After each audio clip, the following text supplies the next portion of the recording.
Well, good evening, everyone. We'll go ahead and call this meeting to order. Please rise for the pledge. I pledge allegiance to the flag of the United States of America and to the republic for which it stands, one nation, under God, indivisible, with liberty and justice for all. Well, good evening. Good evening, everyone. It's so nice to see everyone here. Thanks for coming out.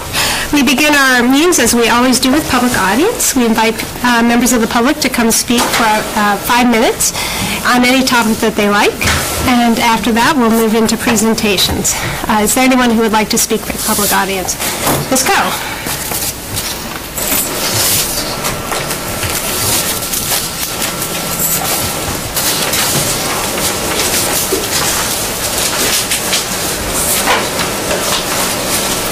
Joan Cole.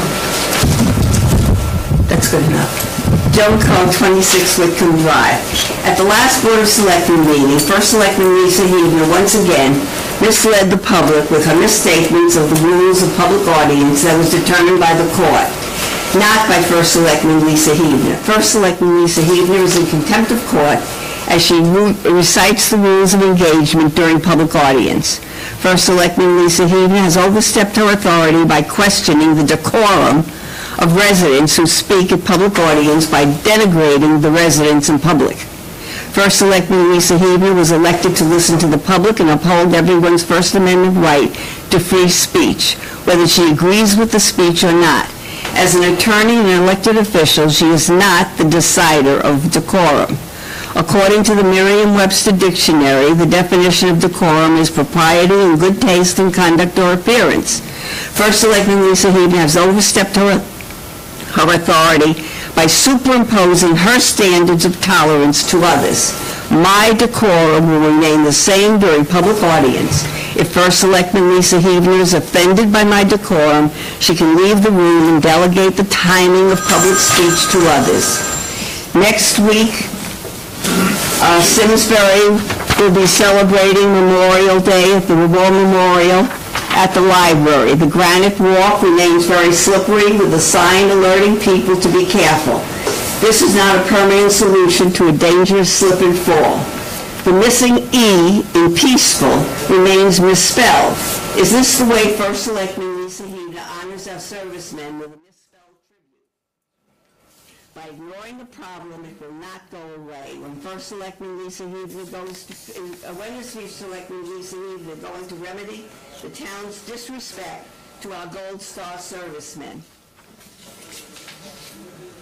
Was Mike Payne one of the representatives on the Board of Selectmen to approve the misspelling of peaceful on the tribute to the fallen soldiers at Simsbury's War Memorial?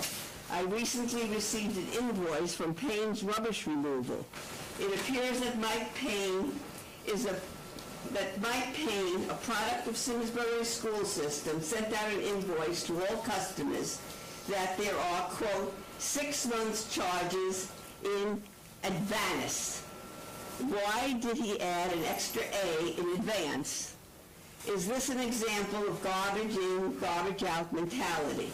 Yeah. This month we are celebrating Bike Month. There is a proliferation of signage on the bike trails to alert the cyclists to safety concerns that they continually ignore. This is an accident waiting to happen on the trail in front of Ensign Bickford Diner Nobel on Hop Meadow Street. How can you read all these signs when riding on your bike without getting into an accident? The trail passes through the entry to Ensign Bickford Diner Nobel, where 18-wheelers, car trucks enter and exit the facility. There's a stop sign to alert cyclists to stop sign. There is a sign alerting cyclists to go 12 miles an hour. Since most cyclists don't have the speedometers, how can anyone comply with this sign? How many cyclists dismount their bikes? Why place a trail in a dangerous and congested area? Who enforces the infractions? On May 8th, a Simsbury High School senior and town resident was stopped on a motor vehicle infraction. According to Simsbury Patch, the person was charged with, quote, illegal manufacture, distribution, sale of controlled substance, weapons in a motor vehicle, possession of drug paraphernalia, 3 counts, and sale of narcotics within 1,500 feet of school, 6:18 p.m., end quote.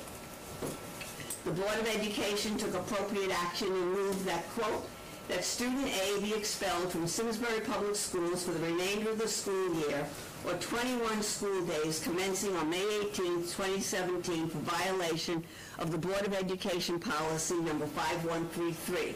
According to the Simsbury Police Daily Log, there were many infractions given to high school students and others with less than 1/2 ounce marijuana in their cars. Wikipedia states, and I quote, cannabis is often used for the mental and physical effects, such as high or stoned feeling and a general change in perception, euphoria, heightened mood, and increase in appetite. Short-term effects may include a decrease in short-term memory, dry mouth, impaired motor skills, red eyes, feelings of paranoia or anxiety. Long-term side effects may include addiction, decreased mental ability, or those who started as teenagers. Ms. Pell, it's been over 5 minutes. Marijuana is a mind-altering substance. Can you please wrap up? Thank you. It's been over 5 minutes. Thank you. It's been over 5 minutes? It Can has. I use another 3 minutes No, later? let's go. Unless this board, the board, I'll open it up to the board if the board permits. Okay, because I want to give my input to PAC to return the tax meadows to the taxpayers. It's been 5.5 minutes. And have the Recreation Department increase their Thank you, Ms. programs. Coe. If you'd like to meet with us later at a different time, private we'd be happy to hear organizations to from you. squat on our property. Thank you, Ms. Coe. And it'll be posted on Simsbury Patch. Mr. Kalishman, thank you. Simsbury, it'll be on Simsbury Patch, Twitter at Joan Coe, Newsfeed at Facebook. Thank you, Ms. Coe. And Simsbury It's been Forum. 6 minutes. Thank you. Thank you. I appreciate the time you're giving me. Mr. Kalishman. Oh, thank you. Good evening.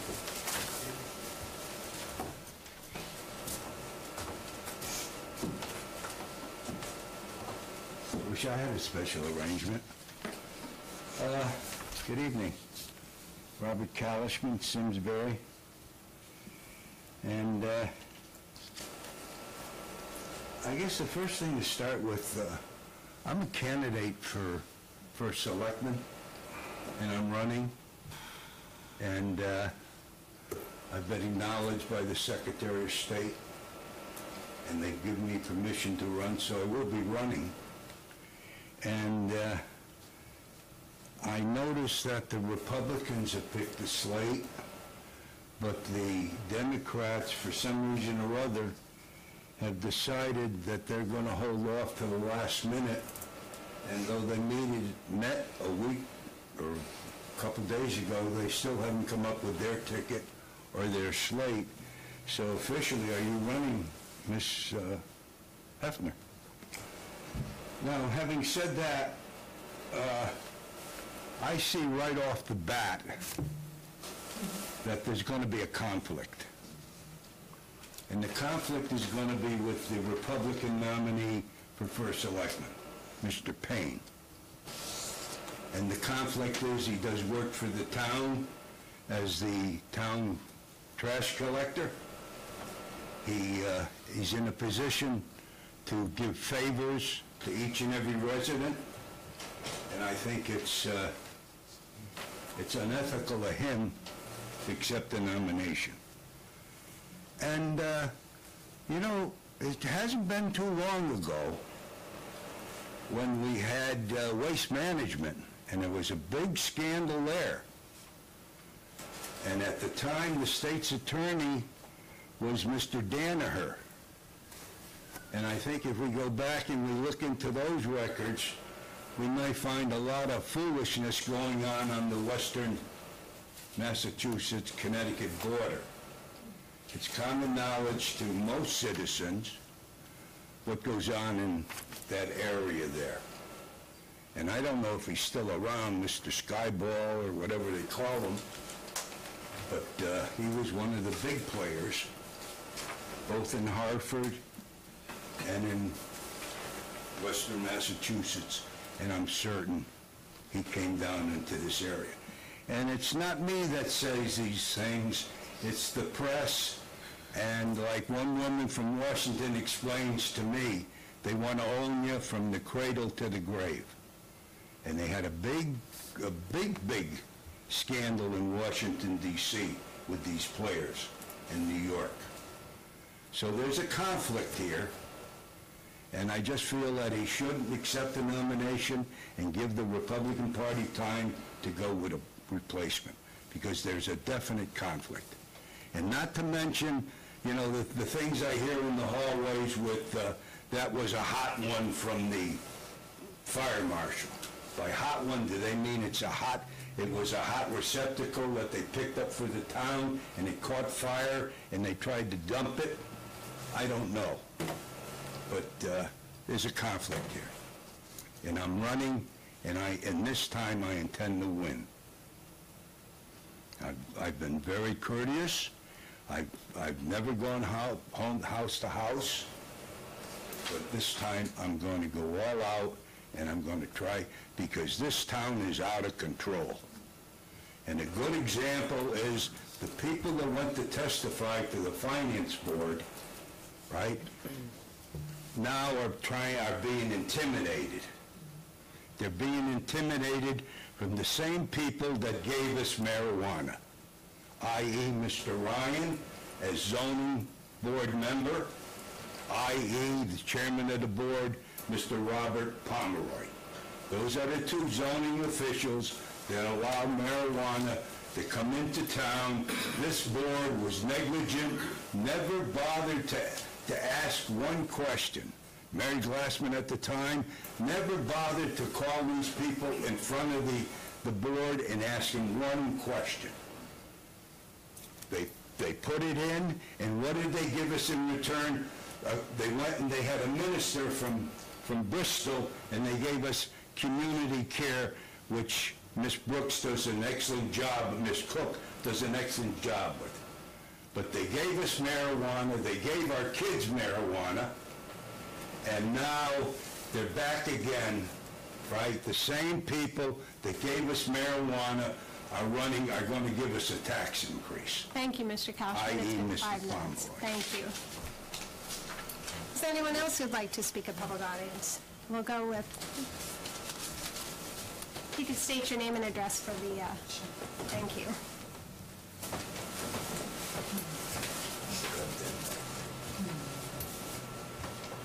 Diane Tracy, 40 Berkshire Way. I'm not so sure how much we'll get into this with the agenda this evening, but I'd like to ask all parties that are involved in reviewing or approving the solar farm proposal, I went to the meeting the other week, to please consider the residential areas around the farmland. If this is truly a use of existing farmland already well suited for a solar energy farm, the company should not be clearing the existing forest at the end of Berkshire Way that provides a ready-made natural buffer. And I'd also like you all to please consider the use of a narrow dirt farm road that directly sits behind homes on Litchfield Drive as an 18-month construction road and a permanent access road for the solar farm maintenance. There are other options.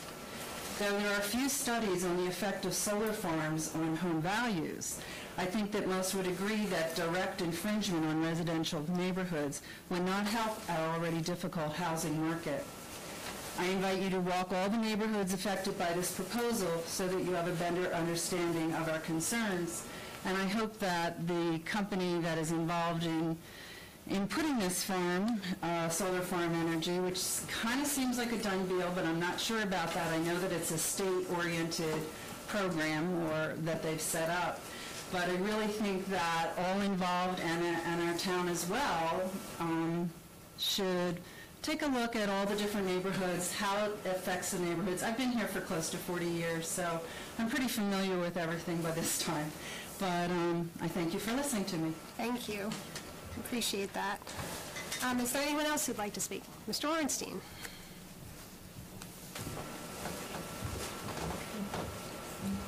Hi, Mark Orenstein, 82 Old Meadow Plan Road. The project for installing the high-def cameras. I didn't even notice. Well, you didn't see a portable camera here, so is fairly complete. I'd like to, we removed the old electronics on Wednesday, installed the new electronics on Thursday, and Valley Electric showed up to do the mounting of the cameras and the wiring. I'd like to give a special thanks to Pierre Zurich, an SCG volunteer, as well as Larry DeShaco, who's a member of the Technology Task Force and a friend of mine, for doing a lot of physical labor that my brain thinks I can do, but I no longer can. Also, much thanks to Valley Electric and Mark Jacobson crew for doing a really efficient and caring job here. Thanks to Mark Rostick and Eric, whose last name I don't know, for really helping out and supervising a bit. And finally, thanks to Karen Hanville for applying for the Hartford Foundation grant, and thanks to the Hartford Foundation for giving, for doing a $35,000 matching grant that allowed us to get this done. There's one more physical change coming up, and that's to convert the connection to Comcast fully to fiber. That had been planned for April of this year at Eno, but we postponed it because of the potential move. The more I think about it, the more I think it should be located here at this point. And there's a few reasons for it, but one having to do with perhaps use in emergencies. If there is a problem with a generator here, even if Comcast doesn't have electricity, access to smartphones, seeing familiar faces could be a boost there.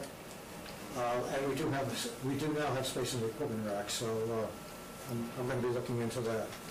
Beyond that, when we get that done, we'll be looking to your lobbying efforts to help us get a high-def channel. So, thank you so much. Thank you, and thank you for your efforts.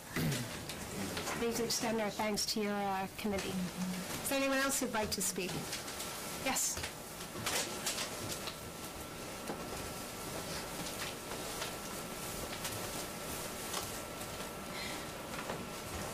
Laura Nigel for Kilbourne Farms. I was at the meeting last week. I know there's a meeting today to talk about how the town, my understanding is how the town is involved from a legal perspective.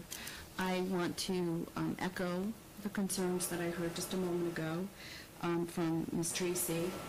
I think it is a significant impact on the homeowners as well as the town. I think that we have a charming town, and we've spent a lot of energy and a lot of time over the years. We've been here for, I think it's now 20 years, and it's not in keeping with what the town of Simsbury looks like or feels like. I think that there is a historic aspect to those farms and the barns. I think we're overlooking that, and I think we have to take serious that into consideration. I believe that the grammar school, the proximity of the grammar school, and the impact aren't known for the health concerns for solar farms, and I think we have to take that into consideration. And that the town is measured and thoughtful in their approach in moving forward, and that they can't take a bystander position, that they have to be active and engaged along with the citizens to make sure that we're making the right decision for the town. Thank you. Is there anyone else who'd like to speak at public audience? Yes.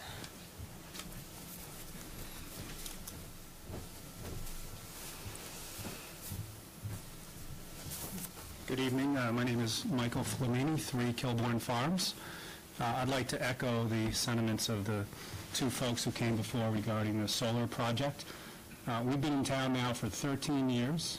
Every morning I get up, kiss my wife and kids, go to work, come home, enjoy the surroundings that I live in. I've always considered this town to be idyllic. New England is quintessential, a setting of a mixture between farms and residents, just a beautiful spot to live. I wasn't here last week. I wasn't aware that this project had even surfaced. So when I found out, I wanted to be here tonight because I'd like to think that this board is advocating on behalf of the citizens that are going to be directly affected for the next, I understand, 25, 30 years. Part of where these solar panels will go is literally across the street from my front yard. And that is not in keeping with why we moved here. We put 3 kids through the public schools. We pay our taxes on time. We contribute to local charities and churches here. And I would like to think that this board would be in favor of the citizens that have been around for many years in these communities, including Squadron Line School and all that it has meant to us and our kids in moving through that. So as you move this process forward, I'm not yet sure what's involved. We intend to fight this vigorously. We intend to rally the support of all of the residents that will be directly affected by this, and intend to work with you to hopefully come to the right solution here, which is to keep that farmland as it currently is. Thank you. Thank you. Is there anyone else who'd like to speak at public audience? Okay. Seeing none, we'll go ahead and close the public audience. We do have a number of presentations, and one of my favorite is Haley Latore, who is here to talk about the Wounded Warrior Project. You began this when you were in 7th grade, is that it? 5th grade, oh my goodness. So we've had the pleasure of watching you grow up. You're now a junior in high school. I'm pleased to welcome you back. So why don't you come in and tell us about this project? Thank you for having me. As mentioned, I'm Haley Latore, and I'm a junior at Simsbury High School, and I'm the president and founder of Wounded Vet Strong, which is a Simsbury High School club whose goal is to help empower wounded veterans and their families through supporting charities like Wounded Warrior Project and Fisher House of CT. We have been hosting this for 7 years. And we are very excited to now announce that we are having 2 locations this year, one being Martocchio Music, which has been for the last 6 years, and then the Simsbury ABC House has offered to sponsor another location. So all the proceeds will be going to Wounded Warrior Project, and we will be starting the bake sale around 12:30, a little bit before then, before the parade on Memorial Day, and closing it after the parade ends. And thank you again for having us, and thank you for your constant support. So, Thank you for all your efforts. Very much appreciated. You make our community better, and we're proud of you. Thank you. Yeah, go ahead and pass those out. We do have some copies, but Sean, why don't you hold up the color for our new HD cameras? our club has a website as well. It's woundedvetstrong.com. So if there's more information on there, our email's woundedvetstrong@gmail.com. So if there's any questions and would like to donate, help out in any way, there's communication that way. Thank you. Thank you very much. I saw Mr. Hampton in the hall. Dave, can you grab him? We have with us Representative Hampton, John Hampton, who's going to give us a little update on what's happening at the state. As for those who, I'm hoping everyone's been reading the paper, it's a little bit chaotic out there. The potential impact of the governor's revised budget on the town of Simsbury, it could be upwards of $10 million. It is a shocking and unsustainable number. It is not the final number. The General Assembly will be giving us the final number. They're the ones who do the budget. It has to be not vetoed by the governor, so they'll be working with the governor in doing that. So, John, if you can give us an update on where things stand, and first of all, thank you for being here. We appreciate it. We know it's a hectic time down at the legislature. We did offer an invite to State Representative Kevin Wickes as well, who is not able to join us. You demoted him. Yeah. Oh, state senator. There you go. Thank you. Good evening. Thank you so much for having me here. I enjoyed seeing I think all of you at last week's Board of Finance meeting, and it's so important for me to communicate to that board and to this board and to the public here and at home. Had a very great office hours this past Saturday. A lot of feedback from constituents on primarily on the state budget, and also got some questions this past weekend on the Deepwater solar farm, so I'm delighted to see that on the agenda to get more of an explanation so I can share that with my constituents. But the state budget negotiations continue. We are scheduled to adjourn on June 7th. Hopefully we can do that. And today was a major development in the fact there was some indication of major concessions from the labor unions in terms of wage freezes, furloughs, pension reform, which was good news. The bad news is that their end of the bargain would extend the contract for another 5 years, limiting our ability to negotiate further with the unions to get further concessions. So, but it was a dramatic development today in the fact that it was the number I was given, we're still looking at it, is about $1.3 billion in concessions. And as you know, in the next 2 years, it's close to $5 billion deficit that we're dealing with. So at the state capitol, I continue to promote fiscal responsibility and restraint and limited impact on our municipalities and on our schools and on our seniors and on our core services. I do not wish to or support any further increases on our taxes or businesses. There are items in the proposed budgets that I could support, not support. Not supporting recreational marijuana or further casinos. I think those are detrimental. I think they're quick fixes, and we need to look out further down the line towards structural reforms, and including capping our spending and bonding and more realistic strategic reforms that we don't continue to operate from crisis to crisis in terms of managing our finances. And certainly we need to budget more effectively and responsibly so that you can continue to do the good jobs that you do, enable you to serve the residents of Simsbury and get your budgets done on a timely basis. So there's 3 budgets. There's the governor's, there's the Republicans, and there's the House Democratic Caucus budget. So all 3 are in the air and being negotiated as we speak. There has been 3 or 4 relatively productive meetings. But I'm eager to hear from you, your questions or ideas in terms of finalizing the state budget. All right, so I open it up to questions from the board. I have one. Yes. First of all, thank you, and I know that this is a tough budget process. Appreciate all you do. In terms of, and I know that the choices are all hard, the one thing I feel very strongly about is whatever we do, no mid-year cuts, because we need some reliability and dependability out there. Obviously, the pension, I agree with you, shifting the pension cost to municipalities is a huge mistake and something we simply cannot accommodate.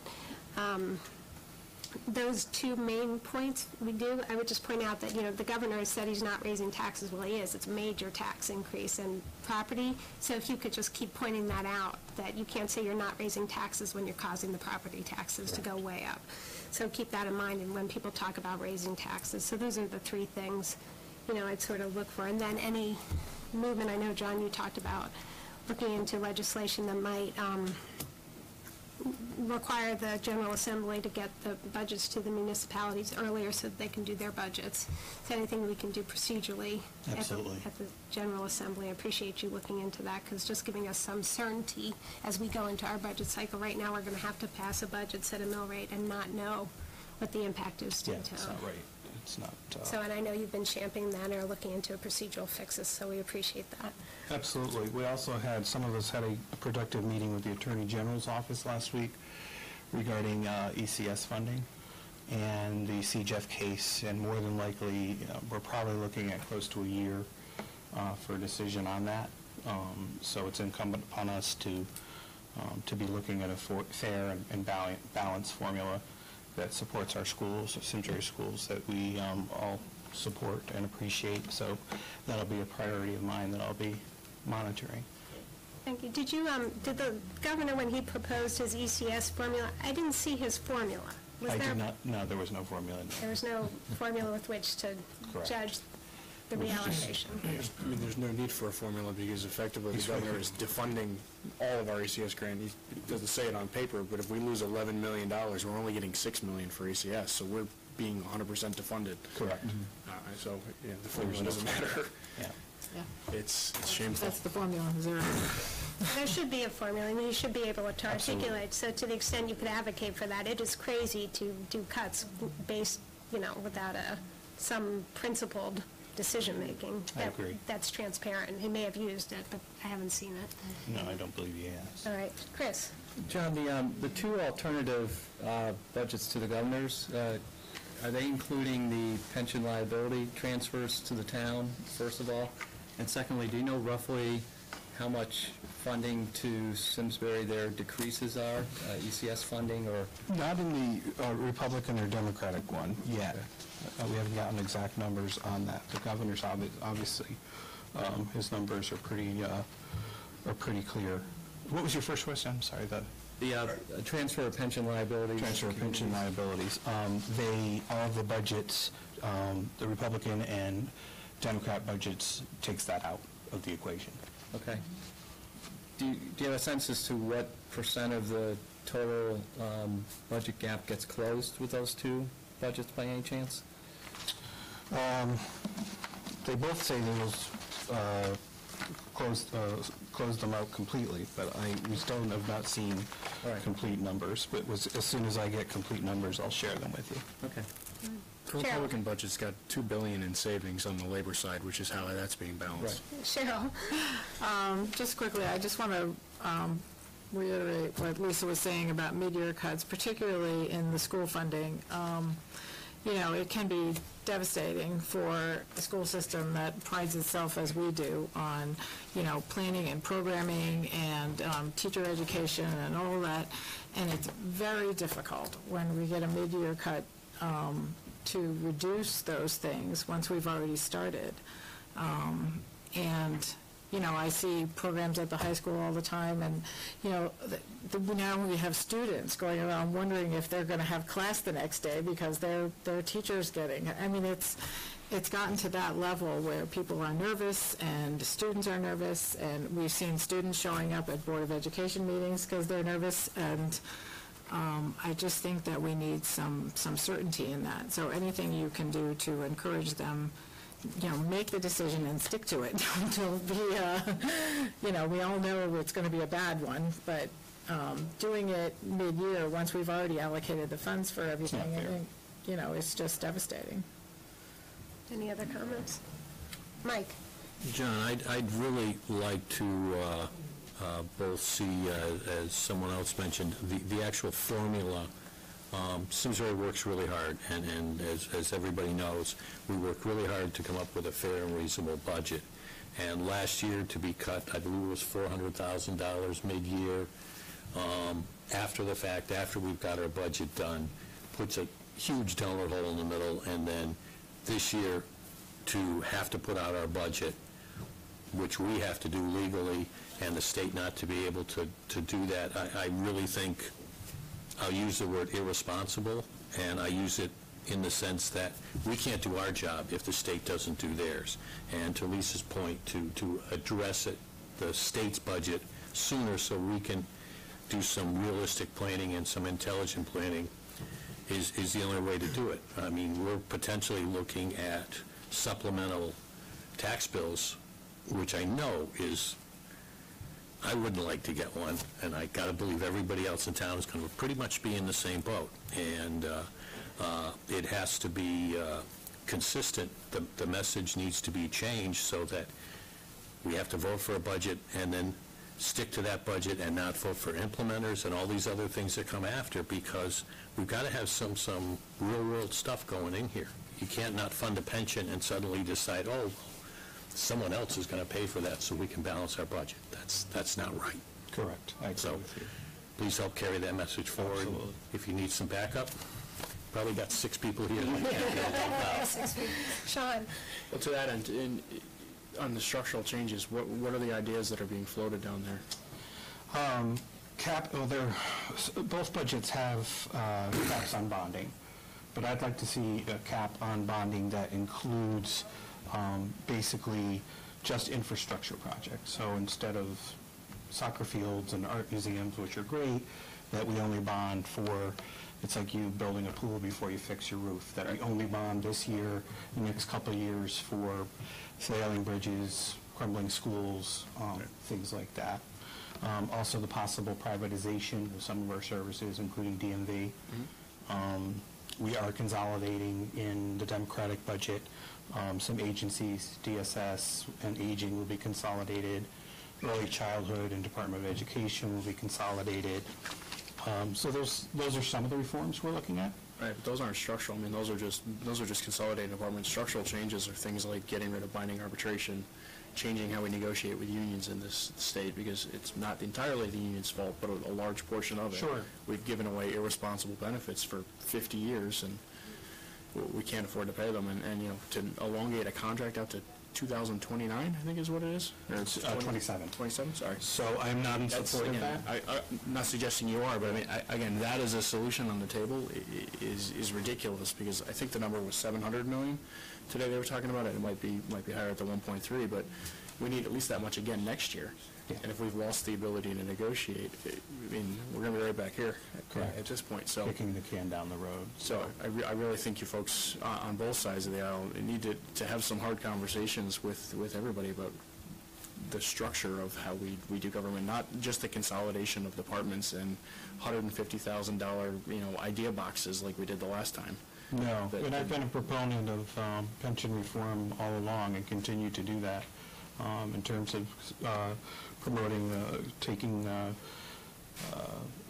going to a defined benefit program. Contribution, and taking mileage and overtime out of pensions, things like that.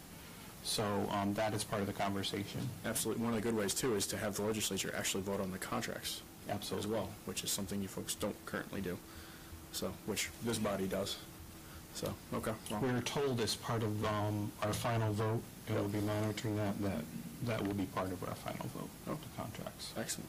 So, John, the Democratic proposals didn't shift the pension costs to municipalities, but it did sort of outline, I think, $200 million in cuts to municipalities. Do you have any idea what those might look like? we're supposed to get numbers on those this week, so I'll be getting those to you. With town runs? Yeah. Okay, More thank you. specific town runs. We have not received town-by-town runs yet.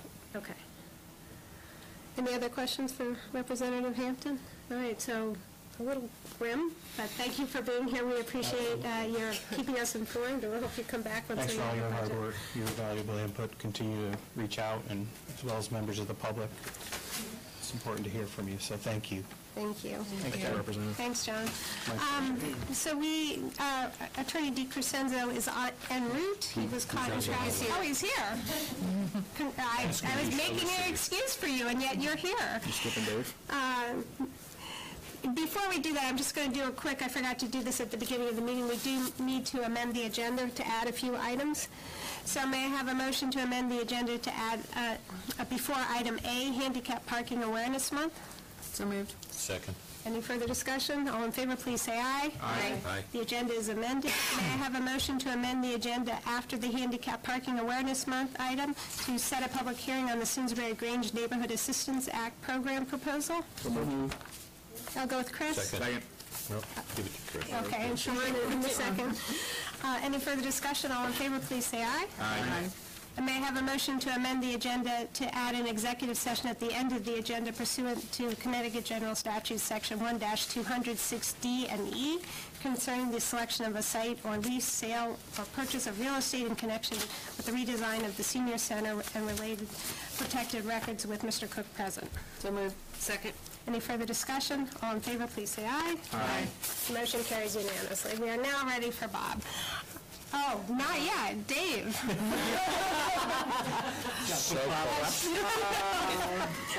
We have a presentation that we have Dave Ryan, who's chairman of the Performing Arts Center, to give us the audited financial results for 2016, which he was required by contract to do. We welcome you here and look forward to an exciting season of TAC. Thank you. I don't know if I can get my control of my cursor up there. Okay. I'm the only guy I think that doesn't have a black cloud over him tonight. But maybe I do, I don't know. Coming in with an audit report is not really enlightening, exciting, entertaining things. But let me start out with the auditor's opinion. There have been a lot of comments made in the past few years about the operation down there and things under the rug and what's going on and craziness. The auditor's opinion, and you have this information here in the second page of their letter. It says, in our opinion, the financial statements referred to present fairly in all material respects the financial position of the Performing Arts Center as of December 31st, 2016 and 15, and the changes in its net assets and cash flows for the years then ending in accordance with accounting principles generally accepted in the United States of America. It's important. We pay a fair amount of money to get them to go through our records and to make that assessment. The results of the financial reports are that our cash position was up $19,000 in 2016 versus 2015. It was nearly $90,000. That was up from when we began in January 1, 2014 as the manager of this facility. The town transferred to us $13,600 from the Special Revenue Fund. And that was our cash position to start. So in 3 years, we've squeaked our way up to a little more comfortable position. It's not comfortable yet, but at least we can pay the manager. The total assets for the year went up by $37,000. $15,000, or actually $18,000 of that was the Bobcat that we bought with a forklift so we can move heavy things around. And that's been a very, very good asset to us, useful. Also, we raised $19,000 in our chair program to buy 13,000 chairs so that we won't have to rent them. I got a picture of them. They're here. Purchased. They're stacked down there, and now we got to unpack them. But anyway, so we have $1,300 chairs. 990 filing was made by our auditors, which is our IRS requirement. And if you look at that, you will see that there are no paid officers or directors in the Performing Arts Center organization. Dave, that's important, because you're all volunteers, is that right? We're all volunteers. We do get reimbursement. If we buy gasoline, we get that back. But there's no payment to any officer or director. The only paid employee that's not an employee, contractor, is Tom Vincent. And he's paid to manage it. He's there almost full-time. So he gets paid. I'll be happy to answer questions on the audit if anybody has any questions about it. You have copies of it in your materials, and in accordance with our agreement with the town, we need to deliver you a copy. Thank you. That's very exciting. Thank you. Enjoy it. Tom, you if you need to go could to just sleep remind early me tonight, to open it up.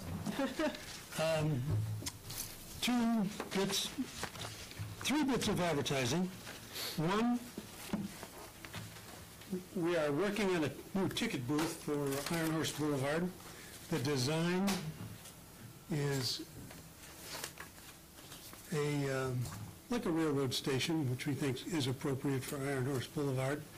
And if you notice, there's 4 ticket windows there. That gives us double the ticketing capacity that we have currently with our rented, somewhat less than attractive trailer.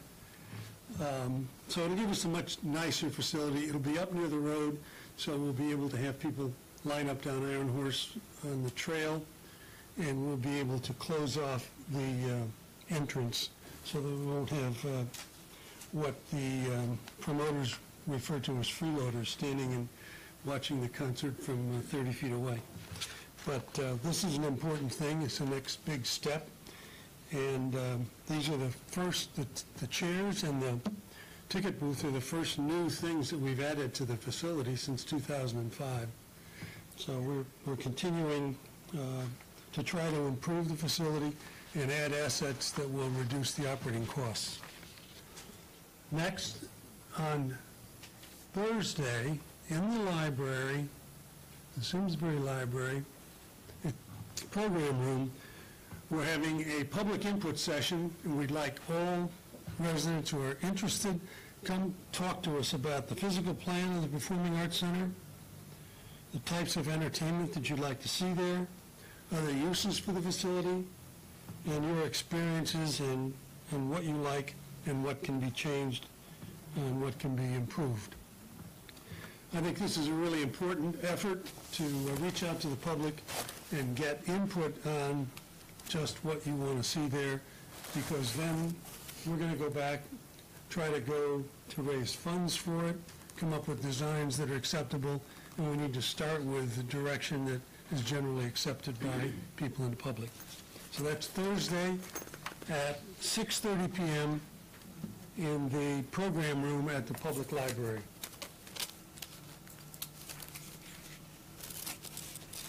And then,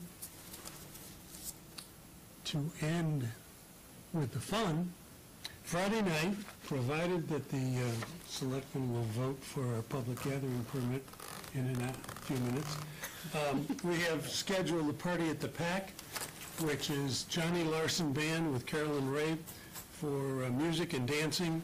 They're a really, really good band. We will have door prizes, which in the past we've given out at our kickoff, which has been at Hot Meadow Country Club.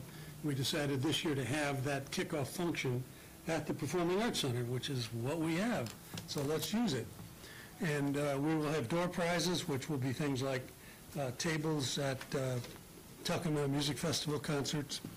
We hope to be able to have a pair of tickets for the Tedeschi Truck concert.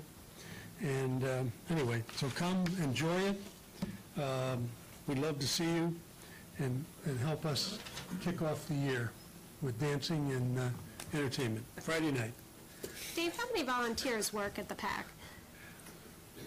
It's, we have about 35 or 40 people that are TIPS trained, which are the people that can serve alcohol. But some of those people also volunteer in other things.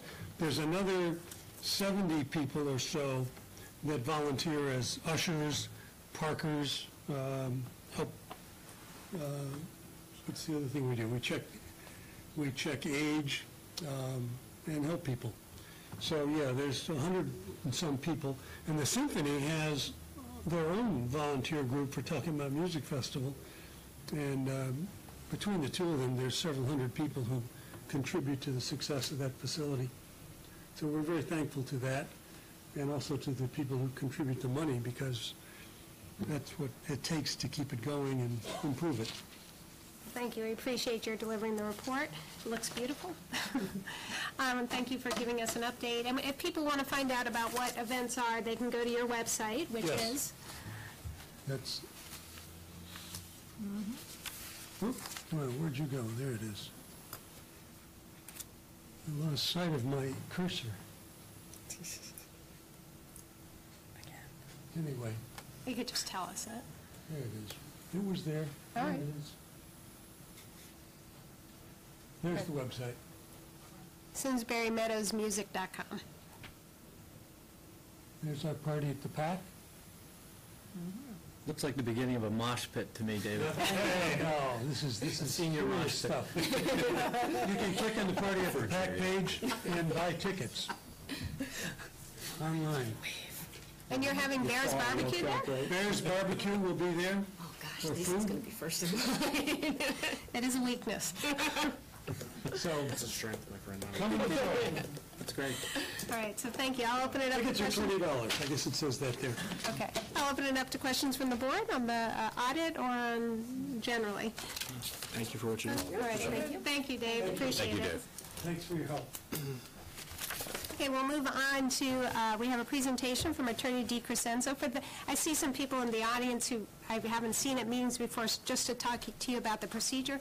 Board of Selectmen meetings are fairly formal, and it's not an open discussion at these meetings, but that's not to say if people want an open discussion, we can schedule that for a later time. But this is a presentation to the board. Happy to have public here at the board. We'll be asking questions. If people feel they want an additional meeting where they'd like an opportunity to ask questions, we can set that up. But that's how our board meetings work. So we'll begin with Bob. It is being taped, so for those who can't be here, and we'll post that, that's on SimsburyCommunityTelevision.org. Okay. Thank you, Madam First Selectman and members of the Board of Selectmen. I was asked to come tonight and talk about the process of approval for a solar energy farm. At Tobacco Valley Solar Farm is proposing or may propose course, as everyone knows, Tobacco Valley Solar Farm is a subsidiary of Deepwater Wind and is proposing something like, I guess, a 26-megawatt facility now, down from 46. I say everything is preliminary because there's no application that's actually been filed, but from what they presented to the public a couple weeks ago, the facility will be on 3 sites in and around residential neighborhoods in the town of Simsbury. Who owns those 3 sites?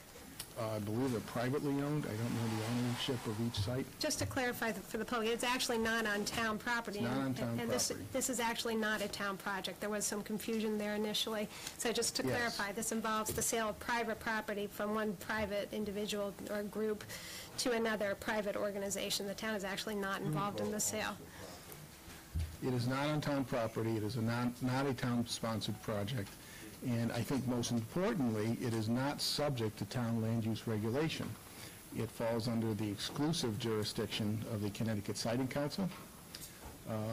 And if there are any environmental or inland wetlands considerations, those are under the exclusive jurisdiction of the Department of Energy and Environmental Protection. And why is that, Bob? By state law. It's Chapter 16, well, Chapter 277A of the general statutes. And what happens is, because of the size of the facility, it actually falls under the procedures for a petition for a declaratory ruling at the Connecticut Siting Council. In the Connecticut Siting Council type project, energy generation, this is a relatively small project because of the relatively low number of megawatts produced. The declaratory ruling process does not require a public hearing. However, upon the request of the town, the Siting Council will almost definitely hold a public hearing on this project and will hold it in Simsbury. To make that request, they actually have to file an application, so we can't make the request until an That's application is right. filed. I stress again, there is no pending application, and when there is, we can scrutinize it much more carefully than, we can talk about more than just a procedure. What will happen if an application is filed, it'll be filed with the Connecticut Siting Council. The Siting Council will assign a docket number and give notice to the town, the host community, and also to abutting property owners per the statute. Now, the town has the opportunity to seek party status. And if the town seeks party status, you're almost assured of getting party status, which will allow the town as an entity to participate fully in the proceedings and receive all the filings and be able to cross-examine witnesses. If any of you remember the water company filing that was done some years ago, the town was a party to that, and we played a very active role in that, and we were successful in getting certain concessions in the sale of the water company. Similar process here at the Siting Council. This is not the Public Utility Control Authority. It's almost like a sister agency. You're actually in the same building, I believe. And that's in New Britain? New Britain, yes. Right across the courtyard from the courthouse. And party status also gives the town the opportunity to put on its own witnesses and to file a brief on behalf of the town, and if necessary, to appeal any finding by the Siting Council. Now, that same right is given under the statute to abutting property owners or people receiving notice of the procedure. So residents can ask for party status. It's at the discretion of the Siting Council, but if they can show they're a abutting property owner or closely nearby, they're likely to get recognized as a party. And Bob, how would a resident do that? In talking to the staff attorney last week, you simply file a letter, indicate the docket number, and submit it to the Siting Council. It's 10 Franklin Square, New Britain. You look it up on the internet. The address is there, and the email address is there. Again, we're way ahead of the game because we don't know what we're even reviewing yet because there is no application filed. Now, there'll be public hearings, there'll be witnesses put on by the company, probably more than one public hearing, a number of sessions of the Siting Council, and the entire process, according to the staff attorney, from the date of the filing to a decision by the citing council is probably about 180 days, maybe more, because as we're all well aware, there may be some staff reductions in all state agencies, so that may slow down the process significantly. But I would suspect a project like this would be 180 to 210-day process. Bob, it's my understanding that members from the citing council actually come to the site and walk the site. Yes, yes. And that people can accompany them when they do that. Yeah, and I reviewed the statute, and the statute, it's a long statute, but section 16-50I, 16-50P talks about the certification proceedings, and I just want to highlight one section of the very long statute. The council shall not grant a certificate for a facility described in subsection 3 of subsection A, that's this type of facility, either as proposed or as modified unless it finds and determines a public benefit for the facility and considers neighborhood concerns with respect to the factors set forth in subsection 3 of subsection A of this section, including public safety. In other words, right in the statute, one of the approval criteria is consideration of neighborhood concerns. And in our meeting with the staff attorney, she highlighted that, especially a site like this that is in such close proximity to so many residential homes. It's my impression that the citing council members themselves will give great weight to the concerns of the affected neighborhoods. So in terms of they may require buffers. Planted berms, buffers, more of a setback, smaller facility, they have the power to do all of that. And so one of the criteria is how it affects the look of the neighborhood and the impact on the neighborhood. That's right. That's right. Is this a done deal? Well, without a filed application, that's impossible to say. We'd have to look at the application and... No, but I mean, nothing's been decided at this point. This is not a done deal. No. And there's an opportunity for input from not only the town, but members of the public, especially if they choose to be members of the public. That is correct. That is correct. And I was in the room with the citing council, and they said they absolutely do take the town's input into consideration as they do the abutters. Yeah, she made a real point of stressing that, especially given this site, which is a little bit unusual because it's not off in the corner of a large unpopulated area. It's in the proximity of a lot of residential homes. So so to clarify, when you said it doesn't come before the board, normally if you have a site, so this is not zoned for a solar field, right? No, it is not. So part of it is zoned, and we have Jamie here, as I understand it, part of the land is that it exists in the private owner's hands, is zoned for industrial, and part of it is zoned for R40, which means housing. So to get that changed locally, you would have to go before the zoning board in an ordinary situation. But because this is under state law, you don't come to local zoning to get the zone change. You have to do a zone change at the state level, which is through the citing council. And there is criteria that they consider in determining whether to grant that zone change. So is it actually a zone? Is it called a zone change at the citing council? What is it called? Well, General Statute Section 16-50X says exclusive jurisdiction of the council, notwithstanding any other provision of the general statutes or local zoning.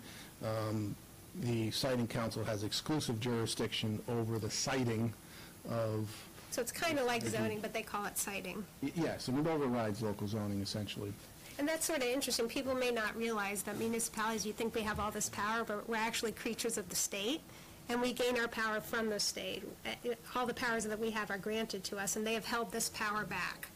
So it's at the state level. We will have an opportunity to make sure that, the town's concerns are heard and addressed and thought about, and the residents will have that opportunity as well. And we really do encourage residents to, let us know. I've heard a few things about moving the setbacks back, the road not by the houses, but in a different location. Those are the two major ones we've heard so far. Yes, but the final authority as to the siting, design, location, size, setbacks, all of those things you normally look to your zoning regulations to determine and ask your zoning commission to consider. All of that is under citing council jurisdiction. Zoning commissions, planning commissions, inland wetlands, all their jurisdiction is limited by state law, granted by state law and limited by state law, and the state has a statewide policy of overriding all local zoning for citing of facilities such as this one. So it's all before the citing council. The town, if it chooses to, can seek to become a party, but the town as a party would be on behalf of the entirety of the town of Simsbury and its individual neighborhoods, but the town's party status would be much broader than an individual neighborhood, just as it was in the water proceeding some years ago. We can't represent any one individual or any one No. neighborhood. We represent the entire town. And those considerations are in there. We do not yet have an analysis from our assessor and from Mr. Rabbit on the taxes yet, but potential taxes, we'll be looking at that as well. Once we have that, we'll report that out to the public and to the Board of Finance. I see a member of the Board of Finance here. So that's one thing. The other thing, we have reached out to Deepwater Wind. We have a representative here, Sue. And they are willing to do additional meetings to answer questions, to hear neighbors' concerns and see if they can address them. I just want to point out, this is not the town supporting Deepwater Wind. It's not the town supporting the residents. Our job is to make sure you have the process out there. We'll make decisions after the application has been filed. I can tell you right now, I'm going to request a hearing because I've heard from the public they want to be heard. So we will do that. It's our understanding that if we request that and if this board agrees with me, that they'll grant that. Yes. So, you'll have that opportunity. And at this point, we don't have the details. It's still in a draft form. Deepwater Wind has offered to come out and do meetings, and we'll be contacting them to set up some additional meetings for questions for residents that they have. And we can make staff available as well, because those are the couple of things that we've heard out there. So I appreciate all the comments you've given. Very thoughtful and actually very politely done, so thank you very much. We really appreciate that, because you really have a point to make. We understand it. I think it's always a dilemma in town. We have this beautiful view on land that we don't own, right? And we want to preserve it, but it's not, it's not the town's. So how do you work with that? Now, it does involve a zone change, although it's not a zone change, a siting regulation. But it's someone else's property. Someone else's property, and what the town can do is to make sure it exercises all of its rights under the Siting Council statute and provides the most information possible to residents, as the town of Simsbury has a very good track record and history of that, getting the word out to the website and whatever other means is necessary to make sure people are aware of everything that's going on. You can even put the application right on the town's website. We will absolutely do that once that comes in. And for those who have not yet signed up, and hopefully everyone is, if you could go to your home computers and town website, www.simsbury-ct.gov, and there are like buttons in the middle of the page, and you sign up for subscribe town news and announcements, and you'll get a copy of my first selectman reports where I'll give updates on what's going on, and we'll link, once SCTV has the site for the last meeting, we'll post that up, so anyone who couldn't have been here tonight, you'll be able to watch this on SCTV at a later time and share that with interested residents. So we really are trying to get the word out, but it does require folks to sign up, because we can't just send it to you if you don't want it. So please, please let people know to sign up for town news and announcements so that we can give you updates as we get them. The other thing I'll add is if you Google CT Siting Council, don't even have to go to the state website. It comes right up. You can get right into the website. On the left-hand side, there's a bunch of pull-down menus, including frequently asked questions and some good public information there, so people can become very familiar with the Siting Council process. And from there, we can... And people think you can't call them up, but you can actually call them up and ask questions. So don't think because it's this big government bureaucracy, you can't pick up the phone. You can actually call up and ask to speak to someone, and they will talk to you. They're actually...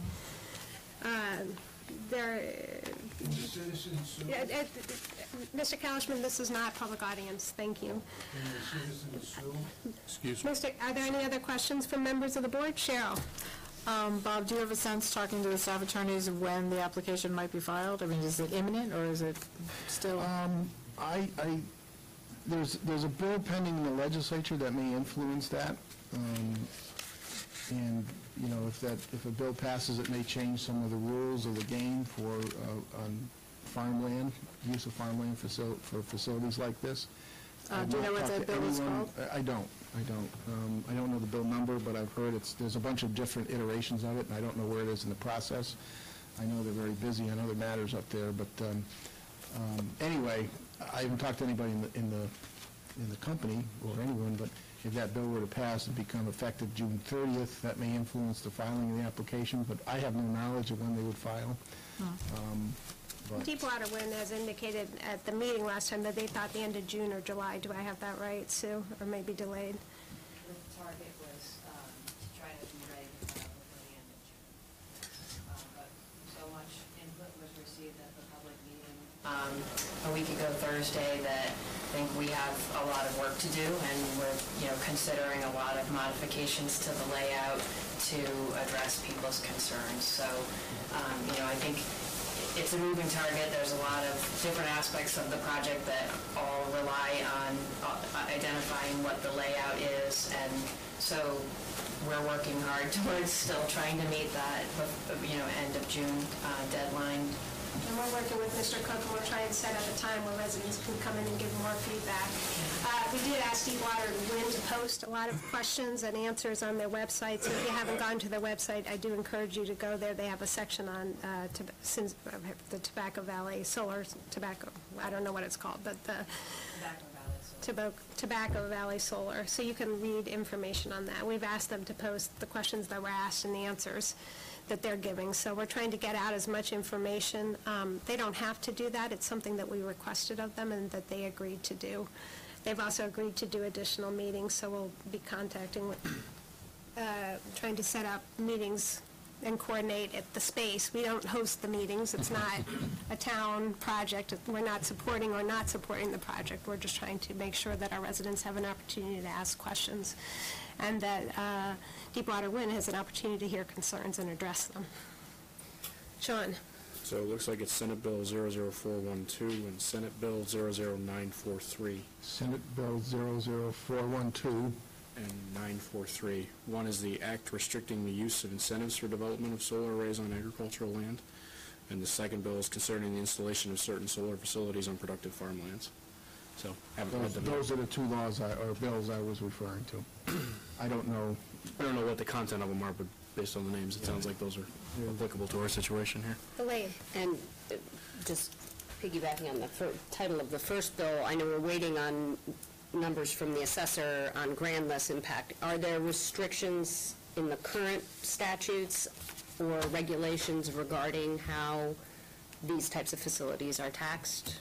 Does the state mandate exemptions or anything like that? It doesn't mandate it. It permits exemptions. It permits tax abatements up to the useful life of the facility or something like that. I believe it's taxable because the electricity leaves the site, unlike those facilities where the electricity stays on the site. So the facility would be taxable in lieu of making it taxable. A lot of projects in other towns are seeking to enter into payment in lieu of taxes agreements of some sort. I don't know where we are on that. So we have not received, or at least I have not seen any applications. To the extent, if it does come in, it would go before, if it's an abatement, we have a business development That's right. commission that would do an initial evaluation that includes members of the Board of Selectmen, Board of Finance, Economic Development Commission. Then it would come to the Board of Selectmen, and both those meetings would have public hearing. Yeah. So again, another opportunity for public input. Again, we have not received that and don't have a request. Again, there's no application. Unlike the traditional tax abatement that you see, the statute that this falls under, the term, I believe, is limited by the term of the power supply agreement, which can be up to 20 years. Therefore, the agreement can be up to 20 years. It's entirely up to the town whether or not, A, you want to even consider something like that, or B, if you do, the term and the conditions you would even consider. So it's a little different than the abatement. So they have the option of asking for an abatement or the pilot. Yes. Okay. Doesn't require tax exemption, but it allows towns to grant some form of tax abatement or payment in lieu of taxes. Okay. So in terms of process, that's how it would work. After they file their application, they would have to come to us to make the formal request, and then it would be considered by this board in a public setting with opportunity for public input in their public audience. So, but again, that is not before us. We haven't. There's no application that's been filed, and again, this is not a town project. I just want to make that clear. Any other questions? Let's wait for the application. More to come. If an application is filed, we'll have a lot more to look at and a lot more to say about it. Absolutely. Great. Thanks for Thank coming you. in. Thank you, I appreciate that update. We'll now move on to the First Woman's Report. You'll see a new format, and I'd like to credit Joanne Martin for doing that. She worked very hard to make it a little bit more readable. Guys, this is just getting exciting. You're breaking my heart here. You'll see on the budget update, we have a tentative Town of Simsbury budget referendum scheduled for June 13th at Henry James Memorial School, with polls open from 6 to 8. I say tentative because the Board of Finance has not yet voted on a budget, if you can believe it. We will be, hopefully they will be doing that, Kevin, tell me if I'm right, on Wednesday? Wednesday at 7:30, they'll be holding a special meeting to do that. The Board of Selectmen, I just want to remind folks, adopted a carry-in, carry-out policy for all Simsbury parks. For those who hadn't heard about it at our last meeting, it is in a description of what that is in my First Selectwoman's report and why we voted for it in terms of what are the benefits, and in addition to saving money, it also has some environmental positives there that we wanted to make folks aware of. And if you could help us get out the word, we're removing trash cans at our parks and asking people to carry in, carry out. Very common in the West and common in other areas around town. And they've actually found it reduces pollution at the parks when you do that, because you don't have the overflowing trash cans, you don't have animals rummaging in it. It reduces vermin and bears and the like. So there's a few things there. I did, because with all the stuff going on at the state, there have been some questions asked, well, what regional cost-saving initiatives does the town do? And so I put a summary, although we haven't, today we remembered we missed one, where we participate in MIRA, which is a recycling and trash regional group with 51 towns, so that didn't make it in here. But it does list a bunch of the things that we're doing around town to save taxpayers money, and you'll see it's fairly impressive when people say regionalization, why aren't people doing anything? Actually, we're doing quite a lot. The police is part of a regional cooperative where they shared assistance agreements and help each other out. So you'll see that there's a lot of that in there. The Friends of Simsbury Public Library annual used book sale is coming up. You can start donating books. I have 5 boxes in my family room ready to go. And they'll begin collecting on Tuesday, May 30th and through August 26th. So we're excited about that. We forgot to ask, Dave. The Simsbury Performing Arts Center is holding a public input session in the Performing Arts Center on capital planning and talking about what the needs are of the PAC down there. They're seeking input and what the community's vision for that area is, and so we encourage people to come down and participate in that. National Bike Month is coming to a conclusion.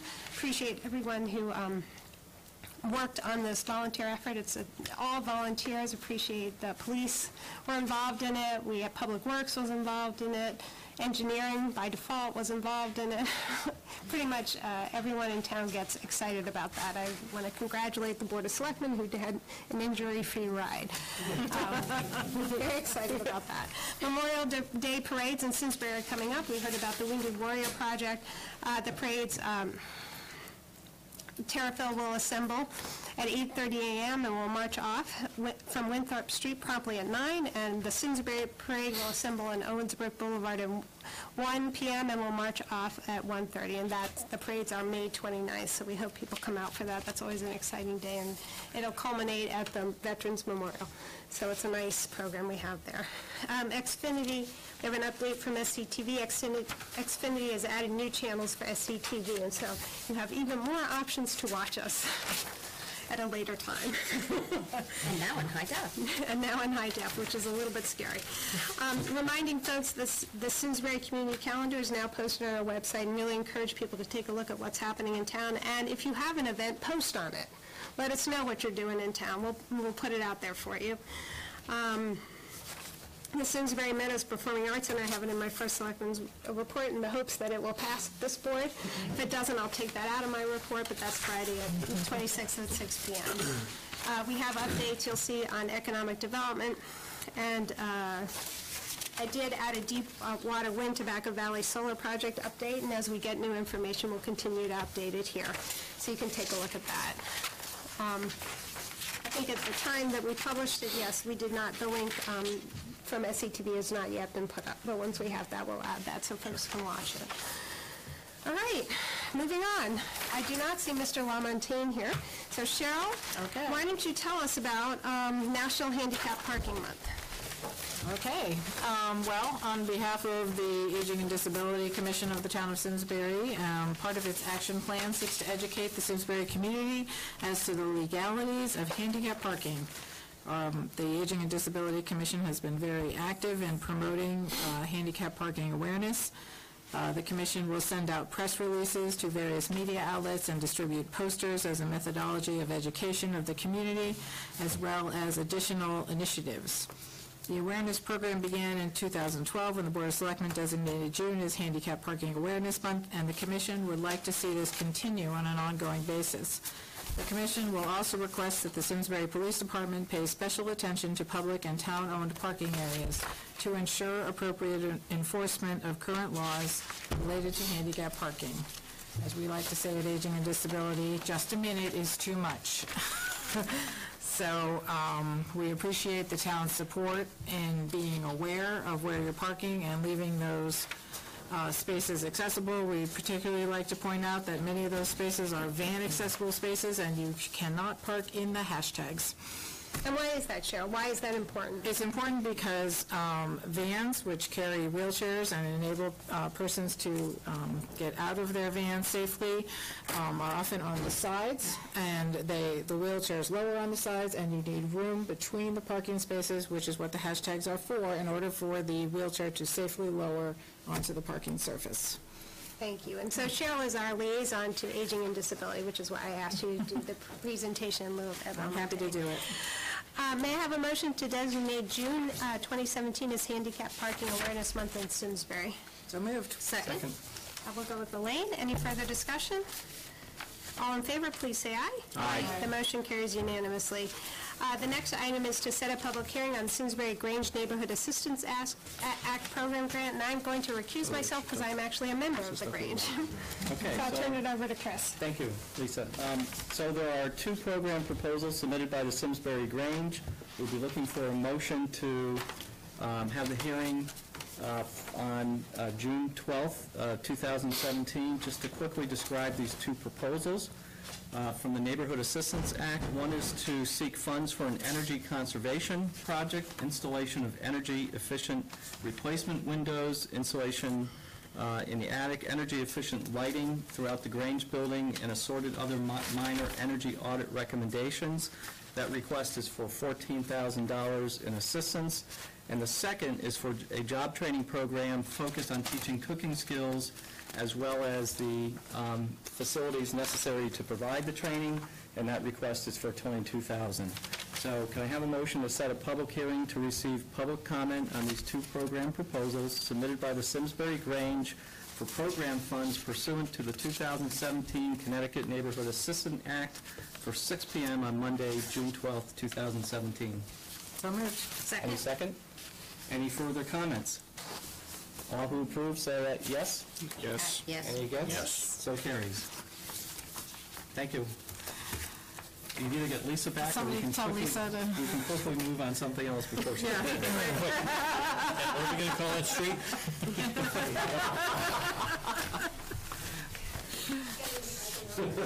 You can't, Lisa. Nope, not for a second.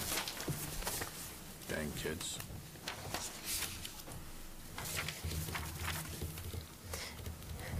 Okay, we have item C, set a date for automatic referendum. We're going to go ahead and table that. Tax refunds. Oh, tax refunds. All right, got a little ahead of myself. All right, thank you. May I have a motion to approve tax refunds in the amount of $234.47? Moved. Second. Any further discussion? All in favor, please say aye. Aye. I'm going to ask that we amend the agenda so we can get Dave out of here.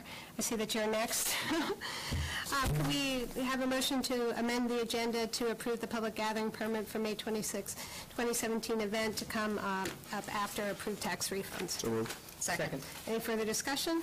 All in favor, please say aye. Aye. The motion is amended. Before the board is a request to approve a public gathering permit for Party at the PAC on May 26, 2017. The application was distributed by email for approvals for public gathering. It was approved by the Assistant Town Planner Mike Glidden, Public Works Director Tom Roy, Lieutenant Fred Sipadoskalakis, Jason Brown of the Farmington Valley Health District, and Mike Delhonte of the Simsbury EMS. It was approved unanimously. Mr. Ryan is here from the PAC. If there are any questions that the board has, I will entertain them now. Do you have a rain date? No, that's what the Moshkas are for. Don't even go. I'll be there, and I will remember Cheryl. I know. May I have a motion to approve the Party at the PAC event at the Simsbury Meadows for May 26th? So moved. Second. We'll go with Sean. Any further discussion? All in favor, please say aye. Aye. The motion carries unanimously. We'll move on to discussion and possible. Thanks, Dave. I think that's it, right? Okay. Because this next item might be a long one. Discussion and possible action on fiscal year 2018 budget. As I mentioned at the beginning of the meeting, the Board of Finance at their last meeting did not vote on a budget. In fact, came back to the Board of Selectmen with a few requests that we discussed. As you know, this board recommended the following reductions when we were asked to make $200,000 in reductions. We did $55,000 reduction with the shared building inspector position with the town of Bloomfield. We were able to contract with that and get that accomplished. A $7,000 reduction in the finance department. A $14,648 reduction in the police to reflect a lower pay grade for a new officer replacing a retiring officer. $13,747 elimination of a part-time police clerk position. $2,500 reduction in planning, various, which for $92,895, and then we did 2 capital cash reductions, $102,000 delay in the townwide park master plan by 1 year. Again, that was last updated in the 1960s, so that is a hard one to swallow. It does need to be done. And $10,000 reduction in open space improvements to get us to $112,000. Since our recommendation to cut the $200,000, the governor released his revised budget with a potential $10 million impact to Simsbury. Prior to that, we were anticipating a $4.3 million and hope it would get better. It did not. It got more than double worse. It is a shocking and, I don't know what to say, untenable number. The state budget deficit has grown to $5 billion. When we started this out, it was, in the $3 billion. It's almost double. In light of this development and the large uncertainty it brings, and based on discussions at the last Board of Finance meeting, I come to this board recommending that we reduce the Board of Selectmen debt service line by $200,000 with, if you'll recall, I gave you 2 options when we had this, and this would be option A, a senior center phase-in, change the CIP, leave $300,000 in for fiscal year 18 for upgrades to the kitchen and bathrooms, and delay $5.5 million in the senior center major construction for 2 years, so that would put it out to 2020. That would reduce the debt service line by an additional $200,000, so it would bring us to $400,000 in reductions. In addition to that, the Board of Finance has requested that we do additional reductions in our operating budget for $100,000 from the Board of Selectmen and $400,000 from the Board of Education. They have also asked that we look to prioritize capital, and so we'll have that conversation as well. We've already moved out, as you'll recall, $17 million in capital. If we do the $5 million with the senior center, that'll be $21 million that we've already moved out. So I'll start by opening it up for discussions, questions. We do have a member of the Board of Finance here if people have questions for a member of the Board of Finance. So I'll open it up for discussion. I would like to, let's see, I think wherever we end up in our discussion, if for some reason the state budget changes and we come back and have more money, I want to go back and revisit this if we make cuts today. So we can do that. The process for doing that, though, we're going back to the Board of Finance, we'd have to make a recommendation of this board. To do a supplemental appropriation from the general fund. If we've ever collected taxes, there would be money to do that. And then the Board of Finance would have to approve it. But it's not our decision as to, alone as to... To request it is where I'm going. And because I really am concerned with some of these cuts we're going to have to make. On the other hand, I understand the reality that we can't put forward a budget that we're digging a hole. Yeah, it's we are at the point, you come in 3 years in a row with no tax increase. Prior to that, there was a tax reduction. You can't do that having not made the hard cuts already. So we started this budget process bare bones. So going beneath it is you're starting to see real impact on services. So these are some of the things that are out there. Sean? All right. And just to recap, so I don't know if everybody had heard what the Board of Finance did, and I commend you guys. I think you're in a really thoughtful place, even though it's a very difficult place, with estimating roughly $6 million loss to the town at this point. And I'm sure the Board of Finance and our board obviously hopes that's going to get better, but that loss is made up in a couple of different spots, and there's 2 of them that we can directly impact. One is obviously the operating side, which is what we're debating tonight. The other piece is the Board of Finance is in a really precarious position of potentially using reserves. And I just want to make sure that everybody understands what that means. I know those of us here do, but if the Board of Finances has to use reserves to plug the hole, we start off in that much of a hole next year. So, and I know there are several members of the Board of Finance that are particularly concerned about doing that. So, as much as I don't want to go further into operating cuts, I think we have to, because I think it's worse for our community to pull money out and use our truly emergency fund at this point and put us in a worse position next year, because I do not have confidence in the state. I mean, not Representative Hampton's fault, but they're not talking about structural changes. They're talking about consolidating committees and moving the deck chairs around. The Titanic is still sinking. It's insane. There is no actual discussion going on down there for substantive changes that are going to fix this problem on a long-term basis. They're going to fix it for 1 year. They're going to try to get themselves reelected again next year, and they're going to keep doing what they've been doing. And we're going to continue to have to solve the problem at the municipal level, because it's an easy place to shove it off. So I think we need to continue to make extremely difficult decisions at the local level to prepare us for what's coming down the road. And if it gets better, and I hope it does, I'm sure we can have a substantive discussion with the Board of Finance and add things back once we're confident that we're not doing concerning things like losing reserves, right? But I mean, and I know, we've got over 12%, and the Board of Finance has done a great job of reserving for the Hartford, and I know there's some intention to move money back, but again, as it stands today, if the budget is approved right now, we're starting off at negative $2 million next year. Mm-hmm. And we all know we've already got contracts negotiated, as does the Board of Education, so we're talking about cuts again. And so it's not a good place to be. So, Lisa, I think you and I had briefly discussed, taking a look at some of our, and these are small numbers, and, I think you've got some of them in there, places like, do we have to talk about Main Street? Do we have to talk about our support for the Chamber? Do we have to talk about some of our other uses of funds within departments that, they're not nice to haves, but they need to go before people go, I guess, because we're at the people level at this point. Yeah. And I'm not sure I'm prepared tonight to go to the people level, but we're very, very close to it. So I think we need to do one more round of not impacting people before we get to that point, I guess. So I thought you made a good point about the reserves, and I'm like you, I share the hesitancy of using reserves because it just digs a hole for later. But in terms of what tools the Board of Finance will be looking at, they'll be looking at the collection rate assumption that they use on taxes. They'll be looking at whether to use reserves. We're already using some for the Hartford and hope that development comes back. And it may not, given now that the governor's proposal has caused such havoc with the economy. What might have been more predictable, I think, is no longer as predictable. And then the third option they have is as you heard from Representative Hampton, he's hoping to adjourn on June 7th, then we would know our numbers. I think everything else I've heard is that that's not going to happen. The earliest would be the end of June, which means we'll be setting a mill rate without knowing how much we get back. A lot of the times I just want to alert the public that one of the other options that the Board of Finance may have to use, and that none of us like or recommend, is supplemental tax bills. And so that is an option that may be coming. If we get the number wrong, we're rolling the dice and setting the budget. We're going to be taking guesses.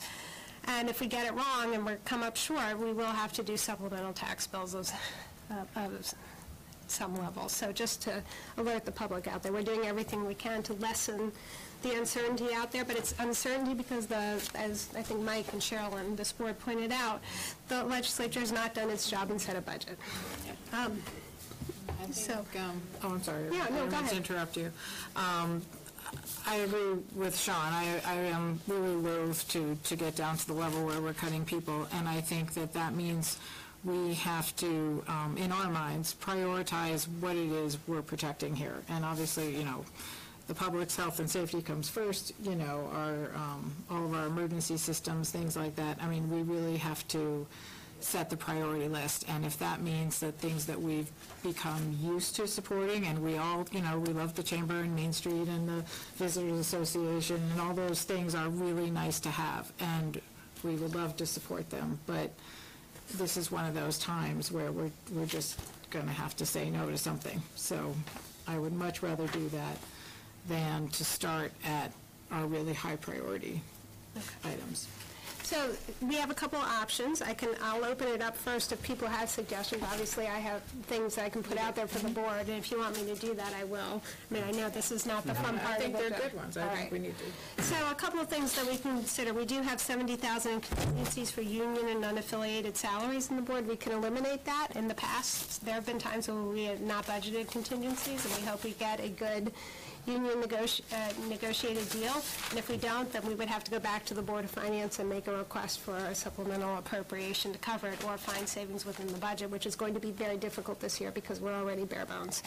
But that is one thing we could reduce. There is I am offering to reduce my salary by a third, which would give us $10,000 in savings, because I think if we ask our employees to do that, I am an employee of the town, and I would like to lead that charge. I'm not asking our employees to reduce their salaries by a third, but I would reduce mine by a third, because I don't want to ask our employees, in terms of to be mindful of what they request if I'm not willing to step up as well.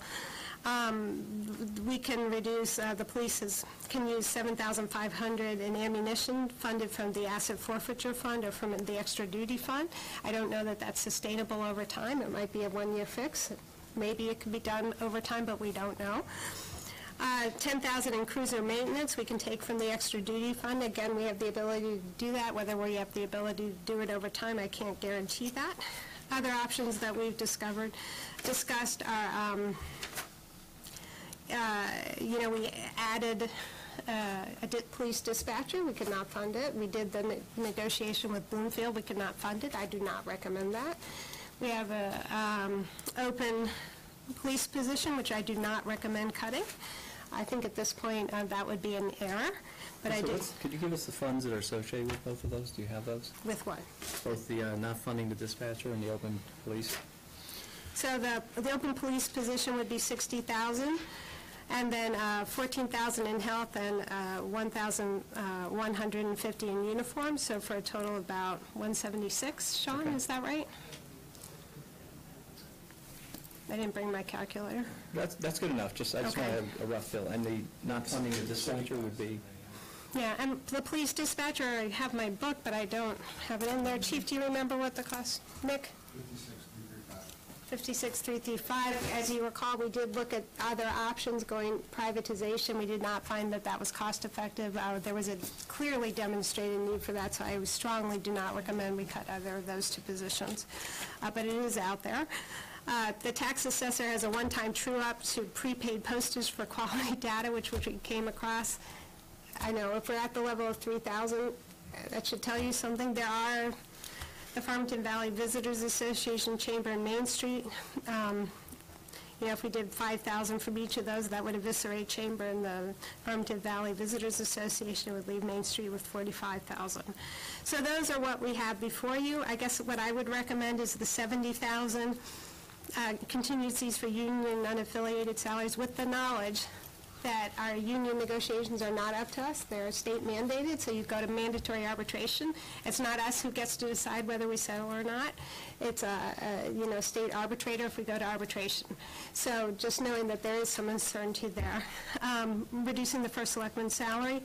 I would do the $7,000 ammunition fund of 1 year through asset forfeiture fund or the extra duty fund, and $10,000 in cruiser maintenance. So that, Sean, can you calculate that up for me? 97.5. What do you got, Sean? 97.5. 97.5. Which is pretty darn close. So and I open it up for discussion. Can I say? Yeah. Okay, so that list was a total of about 253,000, if I was adding it up correctly. I mean, everything that you had laid out. I'm receptive to reducing the contingency fund, but I would be very cautious about eliminating it. I mean, the fact of the matter is we are going to have negotiated agreements, and although the economic situation may allow us to have agreements that are less than they might be otherwise, I don't think it's going to be so significant that we won't need those funds on some level. So I'm concerned that we'd be setting ourselves up for kind of a known expense down the road if we were to eliminate that completely. So remember, the contingency is not the only place where we put salary. I understand that.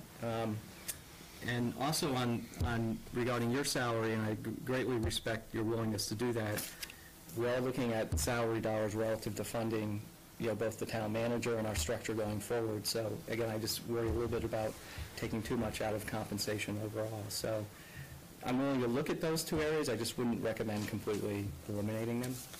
Sean, do you have the ability to pull up a screen as we go through the numbers and what it would look like? Yeah. Okay. So that would then, so what is your suggestion? Do you have a suggestion? I would be willing to take some, I would need to be more thoughtful about what I would be recommending on the contingency fund. I'm just giving you kind of initial reaction to eliminating the full 70. I considered going 35, and that would give us some, but then I don't hit my number. Sure. Like I said, all these things are going to start to affect individuals. We are at the point where we can't do stuff and not impact individuals. I don't think, or I haven't been able to find it. We do, since we're starting from such a bare bones, you can't cut your way to coming back. Cutting things like the building department position is a concern because that is ultimately going to impact our ability to grow the grand list, which is crucial to us long-term. So I'm very reluctant to not take advantage of the great cost sharing that you worked out with Bloomfield on that. It was such a coup to be able to find someone to share that I'm loath to eliminate that, and I'd be very careful with the reduction to Main Street just based on the sheer volume of grant money that has brought in. That has been an investment line item, I think. So they did bring in $430,000 in grants plus $10,000 for the parking study. So that spend does pay for itself, or we have found that it does. And when you saw my economic development strategic plan, I think it was fairly evident the role that Main Street plays. You may not see them, but they're actually there quite a bit, an integral part of that. So I am hesitant to do that as well. But we're at the point where we're going to be making cuts that... Lisa, could we ask Tom to comment on the contingency cut? The question is, do we want to go into executive session? Do we need to go into executive session on that? I don't think we have to. Okay. We do have to be cautious about how we discuss. That's why I'm asking. I just don't know if we... It is, I think Lisa's painted the right picture. We have, this year, 2 contract negotiations. One is a full contract negotiation with the IBPO, which represents our police officers. The first meeting on that will be this Wednesday. The second negotiation is just a reopener, and it's with our CSEA units. Now, those are our administrative and professional units, so most of the people who work in town hall, anybody who's a supervisor, and folks over at the library. That reopener is limited to discussions on health care and wages. So we're not talking about, in that case, a complete reopener of everything in the contract. I think the town's position will have to be based on the economic situation we're in right now. If we go to arbitration, if we're not able to reach agreement, then the arbitrators will look at things like ability to pay and the like. It is very hard to predict how that will come out. And it's at this point very hard to predict how our negotiations will go. I think historically our unions have been very respectful of the context of the negotiations. And in the past, we have been able to negotiate, I'm not saying it'll come to this, but wage freezes. So while there is some risk to having no contingency fund, other plans have been made to address potential contract increases. And as Lisa pointed out, we've had years where there was no contingency whatsoever.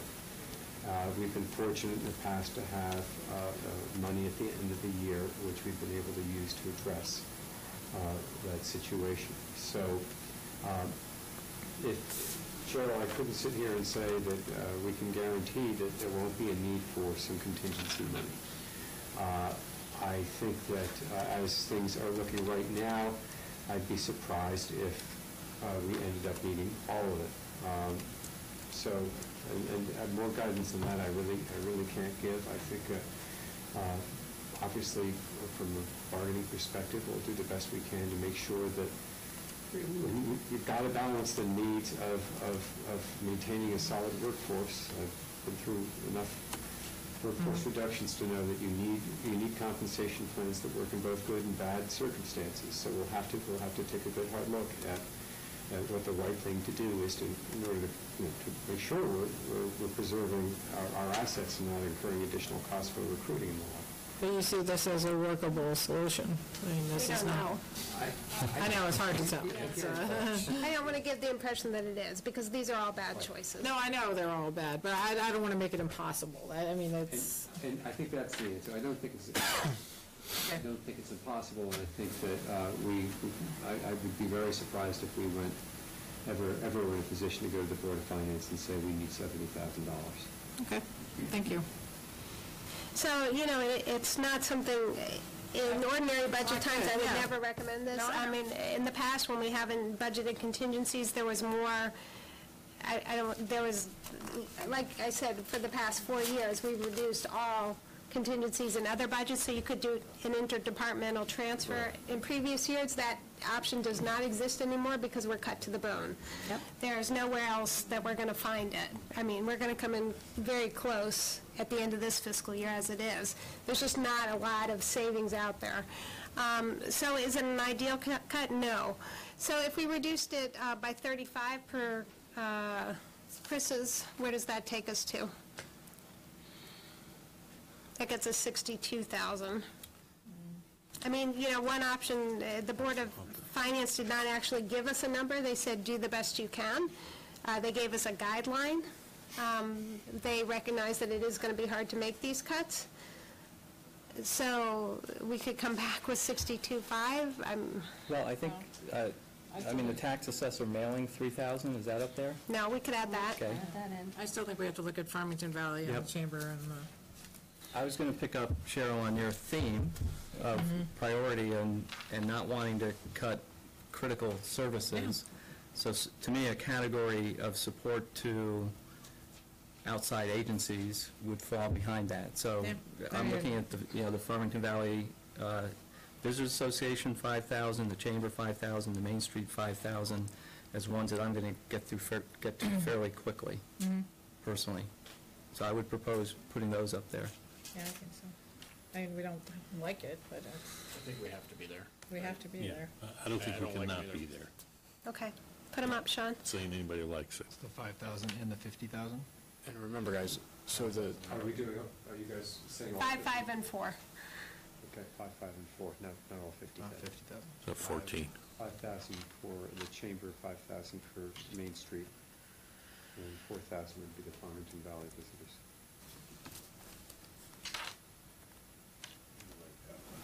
Remember, so all of this still gets us to, what, a 4.5% tax increase? All his work is... No, it's 5. It's 5, right? 5 or 6. I mean, if they end up with a whole contingency of $6 million, right? At the moment, the proposal's $3 million on the expenditure side, $3 million on the revenue, but there would still be about 6.09% of the goal. I recognize we have less influence on the overall number than our friends on the Board of Education, but again, that's why I still think we need to continue this conversation, perhaps even beyond the 100,000. And if we need to make the cuts, we need to make the cuts. Because if they need to be now, then they can help us next year, and maybe we can preserve more staff or more services, down the long run if we're making the harder decisions now. And again, nobody likes any of these. To be very clear, we're doing this because it's what we need to do for the community and for our employees, honestly, not because anybody wants to do this. I mean, that's why do we need to talk further about taking down the road accounts? I mean, I don't know, we cut it about 250, right, Sean? There are other options. We could not do windows at Town Hall, that's 2,500. You can look into that. You could not open, on the weekends, but then like Memorial Day can be held there, and a lot of our theater, that would be 4,500. We could reduce tree work, but we know that we've got an ash borer infestation, and there's going to be some dangerous trees if we do that. I don't know where else to go, is what I'm saying. I have a suggestion that I'm really, really uncomfortable with, but I think as part of this whole puzzle, I'm not in favor of cutting the building official that we've worked out with Bloomfield. I think that's really important. What if we were to cut some of the dispatcher and some of the police position to the point where it's like a half year, we'll fund it come January? So that is one option I did raise with the chief. It's not his ideal option. It's not something here I support. I did run it by the chairman of the Board of Finance, and that is their policy not to do that, so they would be very reluctant to do that, but I obviously can't speak for the Board of Finance. We could put that out there. That would then create a cliff for us the following year. You're right. But I think it's a reasonable suggestion. We have certainly done that in the past. And if you're looking for the savings this first year, hopefully we'll get clarity in the next year. I wouldn't do the dispatcher. The need is right now, and they're interviewing. I wouldn't do that because we're too short for that. But that is a possibility. Sean, could you put up there half-year funding of the police officer? They just delayed the hire. Lisa, where I was going with that is I'm really trying to... You're dealing with lives. Excuse me, sir. Please stop. Mr. Kalishman, please. There's no public comments. Thank you. I think it's really important that we don't dip into our savings or our fund to fund that, reserves to fund that. And anything, I'm trying to come up with all different ideas to avoid that. We can put that out to the Board of Finance. Remember, we're not actually going to be the ones making the cut. It's out of our hands. We will be giving the Board of Finance options. They're going to do what we send them, though, right? I mean, if they're cuts. No, I'm not going to say that in front of Kevin. I mean, they're going to appreciate the savings. Oh, I see him going like My point this. is, they're going to appreciate the savings because they're in a really difficult position. Absolutely. So if we send them savings, I would suspect they would approve those savings. So I don't know, but it's also sort of planning because they are then, it's a tax increase the next year unless we find. Yeah, that's the problem with the delay. Yeah. So I don't, that's why it's tough. So poor Mr. Toner's not here, but, so we put $90,000 in the operating transfers a couple of years ago for Simsbury Farms. Yep. Sean, tell us that impact, and, I mean, that just means he's going to have to go for a general reserve transfer, right? Maybe, or they sustain the operations without our transfer. All depends on the weather. But, yeah, I mean, ultimately, that they were favorable last year, but not favorable exclusive of that transfer. How much were they favorable? What did they come in under? Pull it up. I want to say it was $30,000 to $40,000. About half of that. So 40,000 net of the 90? Yeah. Can we reduce it? So can we reduce the 90? Would you recommend that? Let's reduce the 90 to 45. Yes. Are you the liaison to? Yes, another committee. It's dangerous. I recognize that, but I mean, we're down to. I think it thawed out in like February that year. What if we did reduced it by 20? This year won't be that favorable. Well, I would rather do that than the police department delays, so. Yeah. So if you could remove the police and reduce the transfer to Culture Parks and Rec Again, to by be clear, 20? I don't like it, but. The same cliff issue with that. I mean, that's going to be a recurring issue one way or the other, so. Well, and it has been. I mean, we struggle with that. It is. Ongoing. So there's a little bit of that in there. Yeah. So I would just say, we cannot hold Jerry accountable to this, because we knew the number was 90. And that may mean coming back to the Board of Finance and requesting a transfer through no fault of his own, through zero fault. For clarification, how much were you guys planning to, what were you recommending? 70. Not reduction, but keeping with 70 made whole, and reducing 20. 20. Yeah. 20 And reduction. again, the Board of Finance, that might not fly because the chairman's on that subcommittee and he doesn't particularly like the way the arrangement is set up. But again, we're at that point, where it's, again, are we going to not pave as many roads? Are we going to not transfer money over there? So we've already done, my concern about the roads is we've gone from road enhancement to road maintenance. I do not want to go to road deterioration. That's my concern. Well, we still bonded $2.5 million for roads, so we're not zeroing out the road count here. Absolutely not. But- But as we know that the Democrats are recommending reductions in aid to municipalities, it's not going to be the teacher pension, so it's coming somewhere. Roads, I know. Right. I suppose on the other side, though, as bad as both the governor's budgets were, Town Aid Road was funded in both of them. It was. It's the other stuff. It's because they bond for it. Right. Actually, still, it's ridiculous. That's a whole other issue. So that gets us to 99,000. That's there, I would say. I would say that, too. Yeah. And I think, there are a lot of these that are one-time only or cross your fingers and hope. This is going to come up again next year, and there's very little left to cut. I mean, We're down to people. We're down, and a lot of these things are legally obligated, our expenditures. We cannot cut by law, so. Lisa, if we're at 99,500, right? Let's take another 500 out of contingency and make it 100,000. Really want those 6 digits, don't you? This is 100,000, so I'd rather fulfill So that. do 34.5 for the... Okay. I can live with that.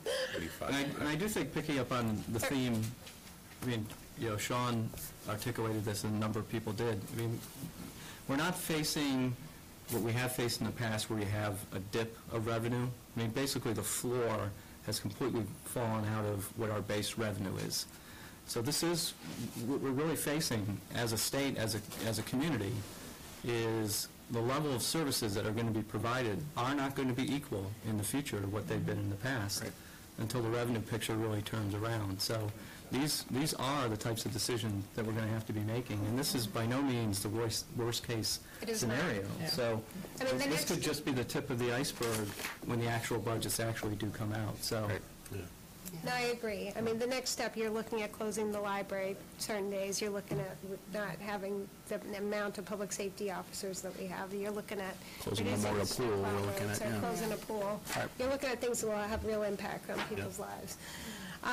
So if people are comfortable with that, may I have a motion to recommend to the Board of Finance the following reductions to the operating budget of the Board of Selectmen: 35,000 cut reserves for unnegotiated salaries, 10,000 reduction in the first selectman's salary, 7,500 police ammunition fund from asset forfeiture, 10,000 cruiser maintenance fund from private duty, 3,000 budget true-up to prepaid postage for quality data, 5,000 from Chamber, 5,000 from Main Street, 4,000 from the Farmington Valley Visitors Association, and 20,000 from the Simsbury Farms operating transfer.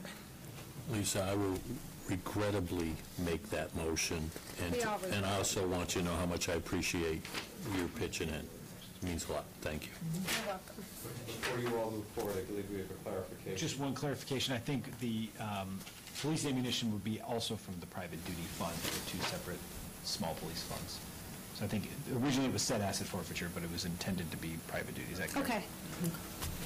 Can we with that one friendly amendment? I will accept it. I will give a sad second. Okay. Any further discussion? All in favor, please say aye. Aye. The motion carries unanimously. All right, then we were also asked to look at capital prioritization. I do not recommend making any capital reductions at this point beyond, moving the senior center phase in. The Board of Ed at the Board of Finance meeting, I think, indicated that they were going to move out the Henry James project. for 1 year, which is a $23 million move out. So total, we would be moving out is $17 million plus $5 million, $21 million plus the 23 is $43 million, which I think is an appropriate response to the changed economic condition and really shows that we are taking the situation seriously. In terms of prioritization, I did ask Town Engineer Jeff Shea, who is here with us, to work with department heads on prioritizing where we would reduce if we had to. But I do want to point out, because most of this is bonded, the actual savings you will see are de minimis, really. But they did ask us to look at prioritization. You'll see that, Jeff, you want to walk us through what you're recommending? Before you do that, can you do your math again? Where are you getting 43 from? Well, we're moved out 21, and the Board of Ed will be moving out 23 for a year. How are we moving out 21? She's talking about from last year. From last year. What was on the CIP at the end of last year? Remember when I presented my budget, it included 17 million in reductions or eliminations from the previous year. Okay. So we just took a quick look at the project proposed for fiscal year 18, and as Cheryl had mentioned, we looked at health and safety issues, we looked at leveraging through grants, we looked at large ticket projects where we could have some impact on debt service, and we came up with 6 projects that we thought in priority order we could consider for deferring to a future year. We did, as Lisa said, consult with the various departments to see how they felt about it, and did get some general concurrence in terms of these recommendations. The first one we would recommend be deferred if necessary would be the green pool completion of the pool improvements, which would be the phase 2. Phase 1 is currently underway. Jerry Toner and his staff felt that we could defer that project 1 year and not risk any failures, significant failures at the facility to be able to operate. And, that could be done at a future date. Certainly does need to be addressed, but it could be deferred at least 1 year and be reconsidered next year. The second project would be the town facilities master plan, which, as you know, had lots of discussion over the last 2 budget years. It's a great project for long-term capital planning, could give us both a near and a long-term look at our condition of our facilities. But certainly, large ticket item, we could defer it an additional year and certainly prepare for it over the next year. It is a significant effort on staff's part in terms of supporting whoever we hire to do that project. So our plate is frankly pretty full. So that would be the second project we would recommend. Third project would be the second phase of the street lighting purchase / lighting improvement project. This project is primarily to replace lighting at the Simsbury Farms, at various parks, and possibly at the Iron Horse Boulevard parking lots. So we felt we could get by, we could maintain what we had for another year or two and address this in a future year. Fourth recommendation would be our bridge improvement project. What we're suggesting there is we budget for a portion of that this year and defer a portion for future years. We would like to move forward with some, again, safety improvements and design for bridge improvements, and this would allow us to do it and keep the program moving, but defer some of the actual brick and mortar improvements that we would recommend or anticipate in that program. The fifth project would be a cold storage facility, which is a storage facility for both police and DPW. Again, right now we don't have this facility. We try to preserve what we have first. This would be a new facility that we would defer in part to future years and budget $200,000 to hopefully get started on the project this year and be able to continue it down the road in another year. And the last project would be the library interior / parking renovations project for $584,000. As you all know, this is essentially maintenance that needs to be done on the library property, both exterior and interior work. It's something that could be deferred without impacting services at the library. I do point out that in terms of our most used building in the town of Simsbury is the library. They have 1,000 people who use it a day, so that is one of our key assets. And you do want to keep up with maintenance. So that's why that came down lower, because it is one of our key assets and it is an essential maintenance. And this is approximately $2.9 million of projects. Sean, I think that's roughly $100,000 of debt service in terms of savings, if in fact. It's not a lot, right. Ultimately, what we're bumping up against is the fact that we have, by deferring those two major projects, we are able to reduce our debt service down to just exactly what we've already approved, already bonded for in prior years, plus the anticipated amount we have next year to be included in the eventual budget when we borrow next month. And the amount we have for those projects that will be funded with cash. Once we're down to that number, we can't go any farther from the debt service line standpoint. Yeah, Chris.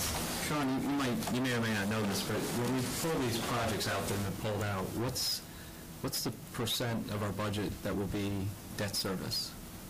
Do you know roughly? If the $3 million contingency ends up in the expenditure side of the Board of Finance final budget, you would be looking at 5.5%.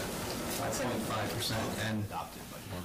Okay. So about $5.3 million of debt service, again, down from 6.5. So we will have increased our budget substantially by $3 million because of the governor's impact, and contingency could be $4 million, depending on what the Board of Finance does. As the Board of Finance is talking about, though, that again is created in the world that we're talking about cliffs. We know that next year, debt service line is going to have to go back up, really have to do it in 2 years, assuming the same track for the projects as they've been discussed and delayed.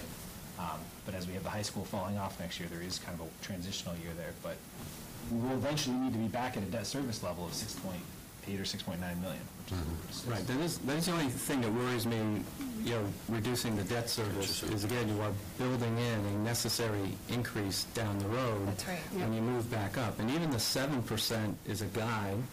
It's not a hard fast. You can't go over 7%. Not to mention that a lot of people would advocate now is a good time to be borrowing. So I do worry that too much reduction in debt just sets us up for another increase down the road. Although I support the plan that we have here, I just make that comment. So. And you make a good point. Often when we delay a project, you assume, I think, Jeff, correct me if I'm wrong, 4% increase for each year you delay? Because cost. But yeah, it certainly can't be that high. In terms of inflation, you mean? Yeah. Talking about Yeah, it would be the inflation plus the general economy hopefully is going to do better, and that causes other problems. Can I just ask? Yes. Was that streetlight purchase factoring into any savings? I know we had accounted for some lighting savings. I didn't know if that was part of it. There were some operational savings from increased efficiencies. We did acknowledge it in the project. I'm not sure we actually took it off. So we didn't account for it in the operating budget? Okay. There's that 20,000 from Simsbury Farms. I was going to say, I don't want to set us back here. That's a good question. Yeah. And I guess my same question would apply to the Simsbury Farms pool things. We haven't, on public building, we haven't talked about what efficiencies we might gain by doing the pool maintenance. That hasn't really been part of the discussion there. Right. Do you know if that's the case? There will be some savings in the Phase 2. There's actually, most of the savings is actually occurring in the Phase 1 project. Okay. Particularly because the loss of water, the cost of pumping and electricity associated with the lap pool. The reduction in the size of the diving pool, again, will generate less treatment costs relative to the volume of water, so there's a smaller savings. And we do run some risk that are the pumps part of that? Pumps are part of Phase 2. So if there's any failure in the pumps, we're just... They can be repaired, but again, hopefully.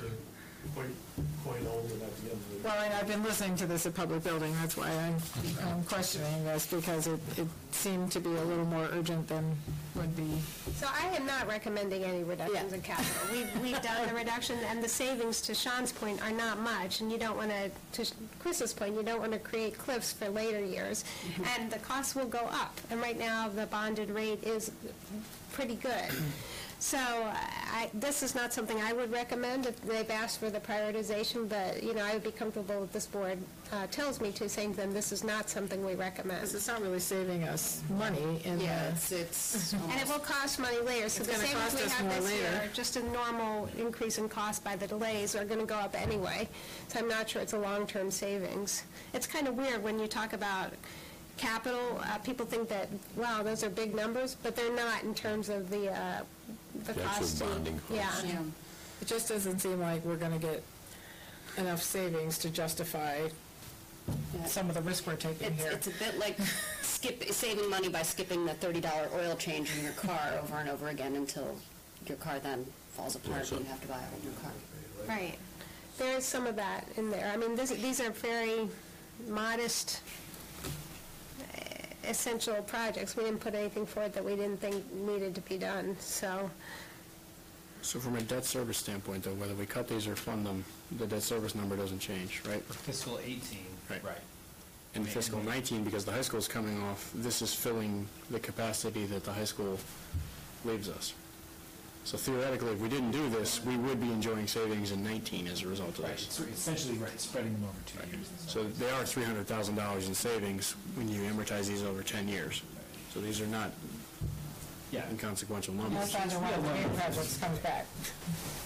And then that also comes back to the point of, if all of these are delays, there's obviously a difference between delaying and cutting. When you cut it, clearly that's where you end up with more capacity and things. When you're delaying, we're not, there's dollar for dollar, you're not saving as much. We're rearranging the deck chairs on the Titanic. Pretty much. That can happen. Right. Well, still got the same people driving the boat. I mean, I think you delay them and then reevaluate next year based on a new landscape and prioritization, because we just don't know what's coming down the pipe. And if we approve them now, yes, we have the capacity, but did we then want the capacity next year for something else that we didn't realize when we get to next year? I guess is my point. So what are you recommending? Delay them for a year, and All of them, or some of them? what we were just presented with, and then make that... All 6. Right, because they're not going to be funded till next year. Most of them aren't even going to start till next year, right? We don't approve them today and they start tomorrow. It gives us some additional time to understand what the heck is coming down the pipe. Sean, can you pull up the chart with the line? And again, I think we should do them all. It's not that, but it's every year we get a new list of these are our top 5 or these are our top 10, and it does get shuffled around. The Apple Barn for years was a raging priority, and now it's gone, right? So I'm not suggesting these rise to the level of that, but, again, we need to... Well, but I do think things like bridge improvements do rise to a level of beyond, We're deferring half of that, right, or some portion of it, so we're still doing the engineering, and then, again, there's no need to not commit to the funding, but if Jeff is telling us we can delay some of that funding without changing the safety factor, then let's do that, and give ourselves, an understanding of what's coming down next year. So with these changes, what would the line, how would this chart change, and what holes will we have the following years? Well, that would take a little more time to input all of those, but I can, if you want to go one by one, we can get a pretty close approximation. So, first of all, what you're looking at here is, this is the current year, fiscal 17. This is the year we're planning.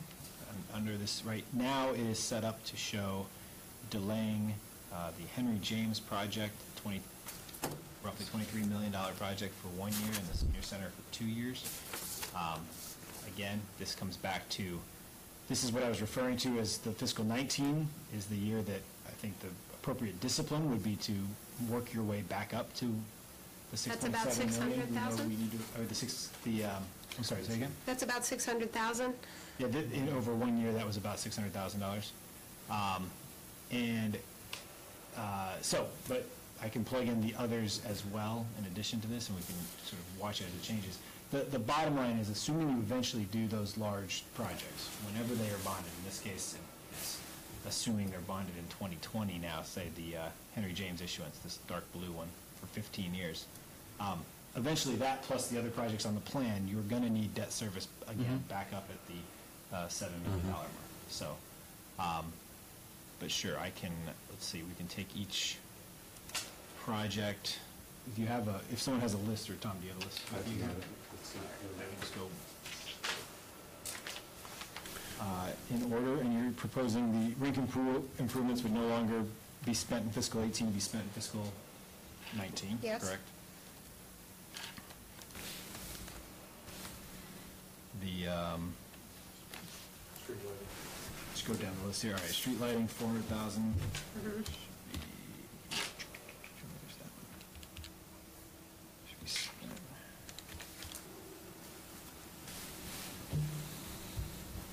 Lisa, while he's doing that, I guess my point is while it doesn't impact us this year, it locks us in future years, and I would rather not be locked in with the amount of uncertainty we have, is my concern. It's a fair point. My concern is I don't want to create cliffs later on. You are stacking it up in future, Yeah. I mean, you're moving this and stacking it up in future years. We're not doing some of it. We're not doing some other stuff. Oh, 400. You know, I don't know. But I think John's That's on saying... the assumption that we potentially don't do it. Yeah. And there's been at least 40 projects in my lifetime on this board that have been critical, and we don't do them. Fair. So, And a new board may have different priorities. Well, I think that's, okay, so that I'm receptive to. If the conversation is there's projects on here we don't need to do, but that's, to me, a little bit different than moving projects we know we're going to get to and moving those into future years. So to me, that distinction is one that I would be willing to engage. Which ones do we decide we're not going to do them? and I guess I didn't articulate it well, Chris, but that's my point, is if I have to line bridge improvements up against pool renovations, I'm going to do bridge improvements every time. If I don't force myself to line them up, then I'm going to do them both. And maybe that isn't the most prudent decision. You know, So do we do our job if we prioritize, but don't necessarily recommend actually reducing them? So you get to see. I mean, at the end of the day, it'll be at the discretion of the... Absolutely. We Board do of not have the Finance, authority right. to reduce. The Board of Right. Finance has that authority at this point. So, you know, to your point, Sean, in good faith, what we're doing is saying, these are how we would prioritize these. And based upon where the Board of Finance feels they need to go with capital, which may actually be a larger wisdom than we can get to tonight. Right. It gives them that discretion. Yes. So, yeah. So what is that? Some people go, I'm Yeah. pausing for effect only because it's only an Excel tool, but when I click over, you will very briefly see it change from what it just was. It's just So it's difficult kind to of dramatic. Reset. Well, Okay. only I go back and... Are there alarms? That was a drum roll. That's all you got. I'm also just waiting for a drum roll, but... There. See, it barely moved at all. Oh, my goodness. After all of that.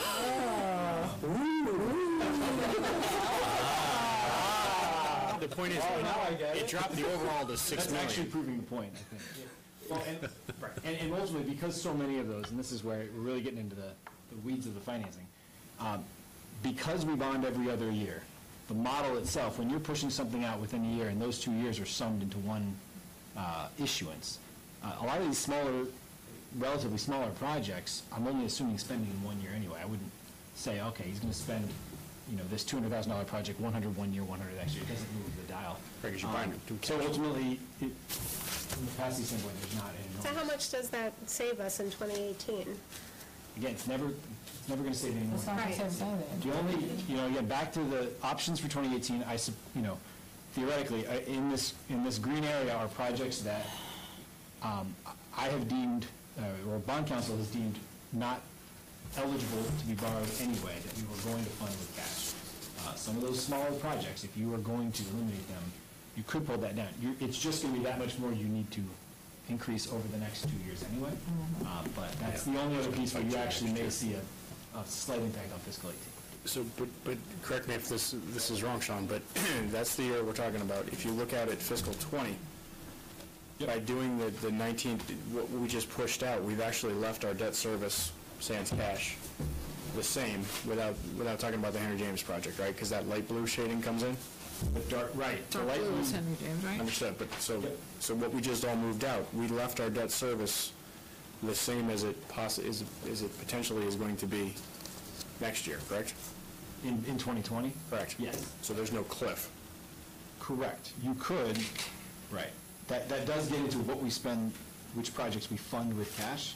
And we can adjust this line if you wanted to level fund that over 2 years, you could. And you will probably see the 2022, I mean, we're starting to get pretty far out there. We are. But in 2022, we may cross the 6.7% line. And that may be, something we're willing to do. And I'm not even that far yet, but I guess my point that I'm trying to make is we haven't forced our hand on spending in out years, so we've still left the Board of Finance and future Board of Selectmen's with a somewhat flexible environment on the capital spend, that we can continue to afford some projects and maintain some level of capital. And I don't know where Henry James is going to end up. Maybe it does get done in 21, maybe it doesn't. But there's a significant, if you go back for when you're done there, there's that green, the green is the cash. Yes. And if the situation improves, the Board of Finance has been very willing to fund necessary capital with cash. And there's the float, and I call it the flexibility. To me, we're starting to look at structural changes by doing this, of making sure that we're preserving options in the future to truly fund priorities. And I'm not taking a position on any of these, but to give ourselves the ability to make good decisions without our back against the wall, I What guess. are the risks of doing that, Sean? Other Sean? Well, I mean, I guess what I was going to say was, sort of piggybacking on what Sean is saying, is what you're also sort of doing, we're forcing and ranking fiscal 18. As you look at fiscal 19, 20, and 21, those projects that are out 5 or even 6 years on the plan itself enter into the equation when we start talking about what is funded with cash in fiscal 19 and 20. So in some ways, you don't want to just prioritize 18. If there's a project that you think could get completely scrapped that's sitting on the plan right now in 2020, the model is assuming it's going to get funded, and Right. often if it's, it's assuming that or some replacement of that is going to get funded with cash. So, again, that is why we do a 5-year capital plan. We are essentially, evaluating all of them, even though we approve one in any 1 year. So, I mean, looking at the next budget cycle, some of the out years, and maybe reprioritizing those in the next budget cycle. Right. Which is what you did at the very beginning of the process when we talk about the $17 million that was on there at the end of last year that's no longer. Things like the Apple Barn. They were removed so that this fit under the 6.7% line, which was a new development this year anyway. So it's the same philosophy. So to Chris's point, at the end of the day, I think we've got the 5 projects that if the Board of Finance wants additional capital capacity in the out years, here's our ranking, right? Yep. Is there anything else people want to add to this, or? I just would like to clarify that the bridge improvements, I'm assuming that the cut prioritizes the safety factors. Yeah, it doesn't actually show the progress of the program. Because we can't spend the money that fast. We're not in a position right now. So the program doesn't get impacted in terms of progress. Okay, great, thank you. But that's one we're probably going to have to fund, guys. Yeah, well, that's why I asked. That's why I wanted to make sure we weren't, But the point of priority is if the money isn't going to get spent next year, then why are we allocating it? Right. Right, I mean, that's... Well, it helps with long-term planning, and that's the way, that's pretty standard practice, but these are unusual times, and I don't disagree with what you're saying. Well, we're doing what they asked us to do. Yeah. And now they have priorities. So is anyone... Were you trying to talk? Prioritizing the items that are most important, or the items that are not getting recommended? So we are prioritizing the ones that we think that can be moved out with the least detriment. But not necessarily prioritizing the items in order of importance? I think if you look at the sheet, what's number 1 would be the most... The one that gets moved out first. First. We can accommodate the most easily. They're yeah. prioritized. Just to say it another way. One is the first one to do, 6 would be the 6th. Yeah. We're essentially saying to you tonight, everything else we need, and from a debt service standpoint, it doesn't move the needle. These are, if you need $3 million of capacity in the out years, take them in this order. I mean, I see the senior community center, that is actually moved out. That's already moved out. Yeah, that's already moved out. As is Henry James. Right, as is Henry James. So that's a Board of Ed discussion. They haven't actually recommended it yet, but I'm assuming they will, and the Board of Finance indicated that they were going to move it out for a year. So to be clear, though, we control the capital once it comes through. Not anymore. It's now at the Board of Finance. Board of Finance Yeah. controls it. Because we already approved it, so we can't change Right. that? I mean, we can change our recommendation, absolutely, we can do that, but it's, at this point, it is now in the Board of Finances. The cuts will be made by the Board of Finance, not by the Board of Selectmen or the Board of Ed. They will seek our guidance and look into what they can cut, but those cuts will be made by the members of the Board of Finance. Okay. All right, is everyone comfortable with that? I have a motion to adopt the priority cuts for capital as recommended by the town engineer, Jeff Shea. So moved. Second. Any further discussion? All in favor, please say aye. Aye. Motion carries unanimously. Thank you, Jeff. Appreciate your work on that. Thank you. Okay. Oh, only on C, my goodness. It's that first selectman's report. It was looking beautiful. It always is. The budget was nothing, right? Right. We have item C, set a date for the automatic budget referendum. I'm going to request that we take a motion to table that. The Board of Finance does not, at this point, have a budget, so we cannot set the budget referendum. This will require the Board of Selectmen to hold a special meeting on Wednesday, so I'd ask members to be available for that, so that we can set the budget referendum. This Wednesday? This Wednesday, after the Board of Finance meeting. Their Board of Finance meeting is scheduled for 7:30. Is there... So what time is our special meeting? It would be right after the Board of Finance meeting at 7:30. So it could be, Kevin tells me it's going to be super quick, right? Right, could be late night. Tom? We just, it would be possible to do it the next day or something, but it's not that. Right. We're already going to be there, or at least some of us are, so we might I as well. figured most of us were going to be there anyway. Let's just do it. So I might as well just do it. Okay. And is that going to be in here or upstairs? It'll be here, in here. For 7:30 in this room. This room? Okay. So I do want to do a quorum check, just to make sure that we will have 4 members there for it, if we're going to do the special meeting. This is Wednesday, right? Wednesday, yeah. Yep. Yep. Let me check. I'll be there. Elaine? I'll be there. Okay, we have a quorum, so we'll go ahead and post a special meeting for after the Board of Finance meeting, 7:30 on Wednesday. Oh, boy. Are we done, the public gathering permit? We'll move on to item E. Selection of Municipal Resources Incorporated to conduct search for the town manager.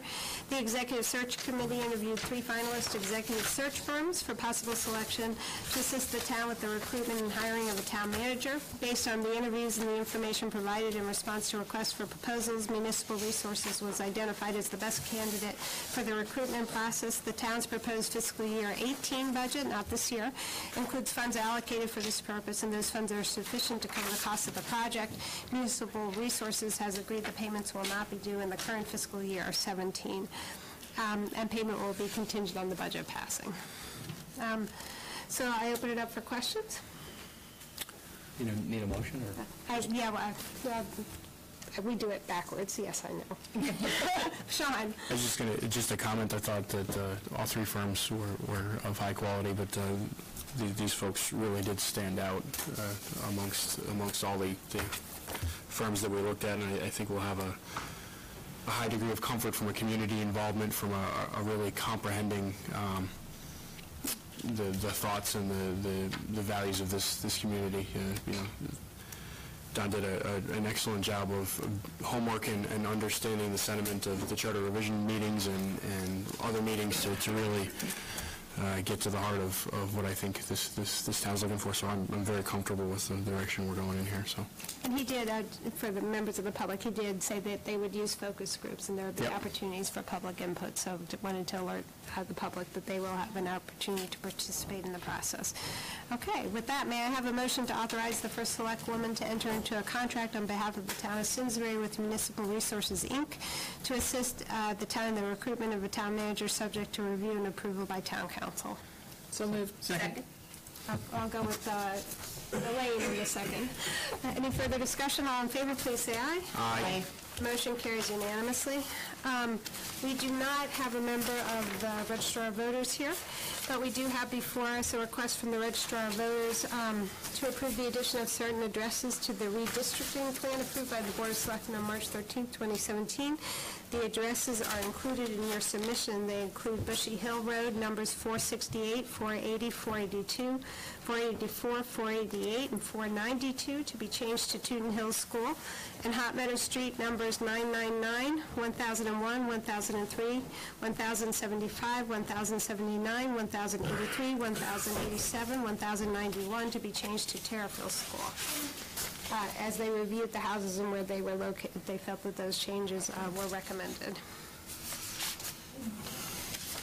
If there are no questions, may I have a motion to approve the Registrar of Voters' request of the addition of certain addresses included in their submission to the redistricting plan approved by the Board of Selectmen on March 13, 2017. Second. Any further discussion? All in favor, please say aye. Aye. Motion carries unanimously. We'll move on to appointments and resignations. May I have a motion to appoint Regina Kathleen Pinn, Democrat, as a regular member of the Clean Energy Task Force with an expiration date of December 4th, 2017. So moved. Second. Any further discussion? All in favor, please say aye. Aye. The motion carries unanimously. Before you, you have draft minutes of the special meeting May 8th, which was our Hometown Heroes meeting, and the regular meeting of May 8th, 2017. I'll give you a minute to review those changes and let me know if you have any recommendations. If there are no changes, those minutes will stand as final.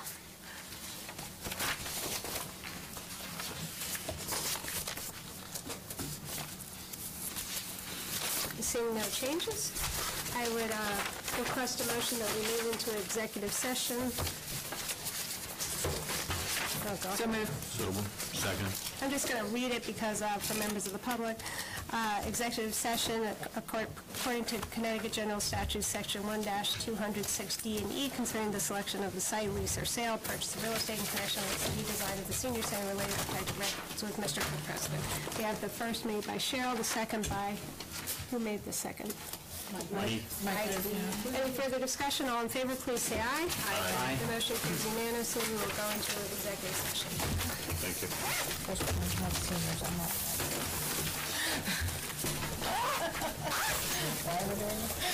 So, Joan? Really, just don't run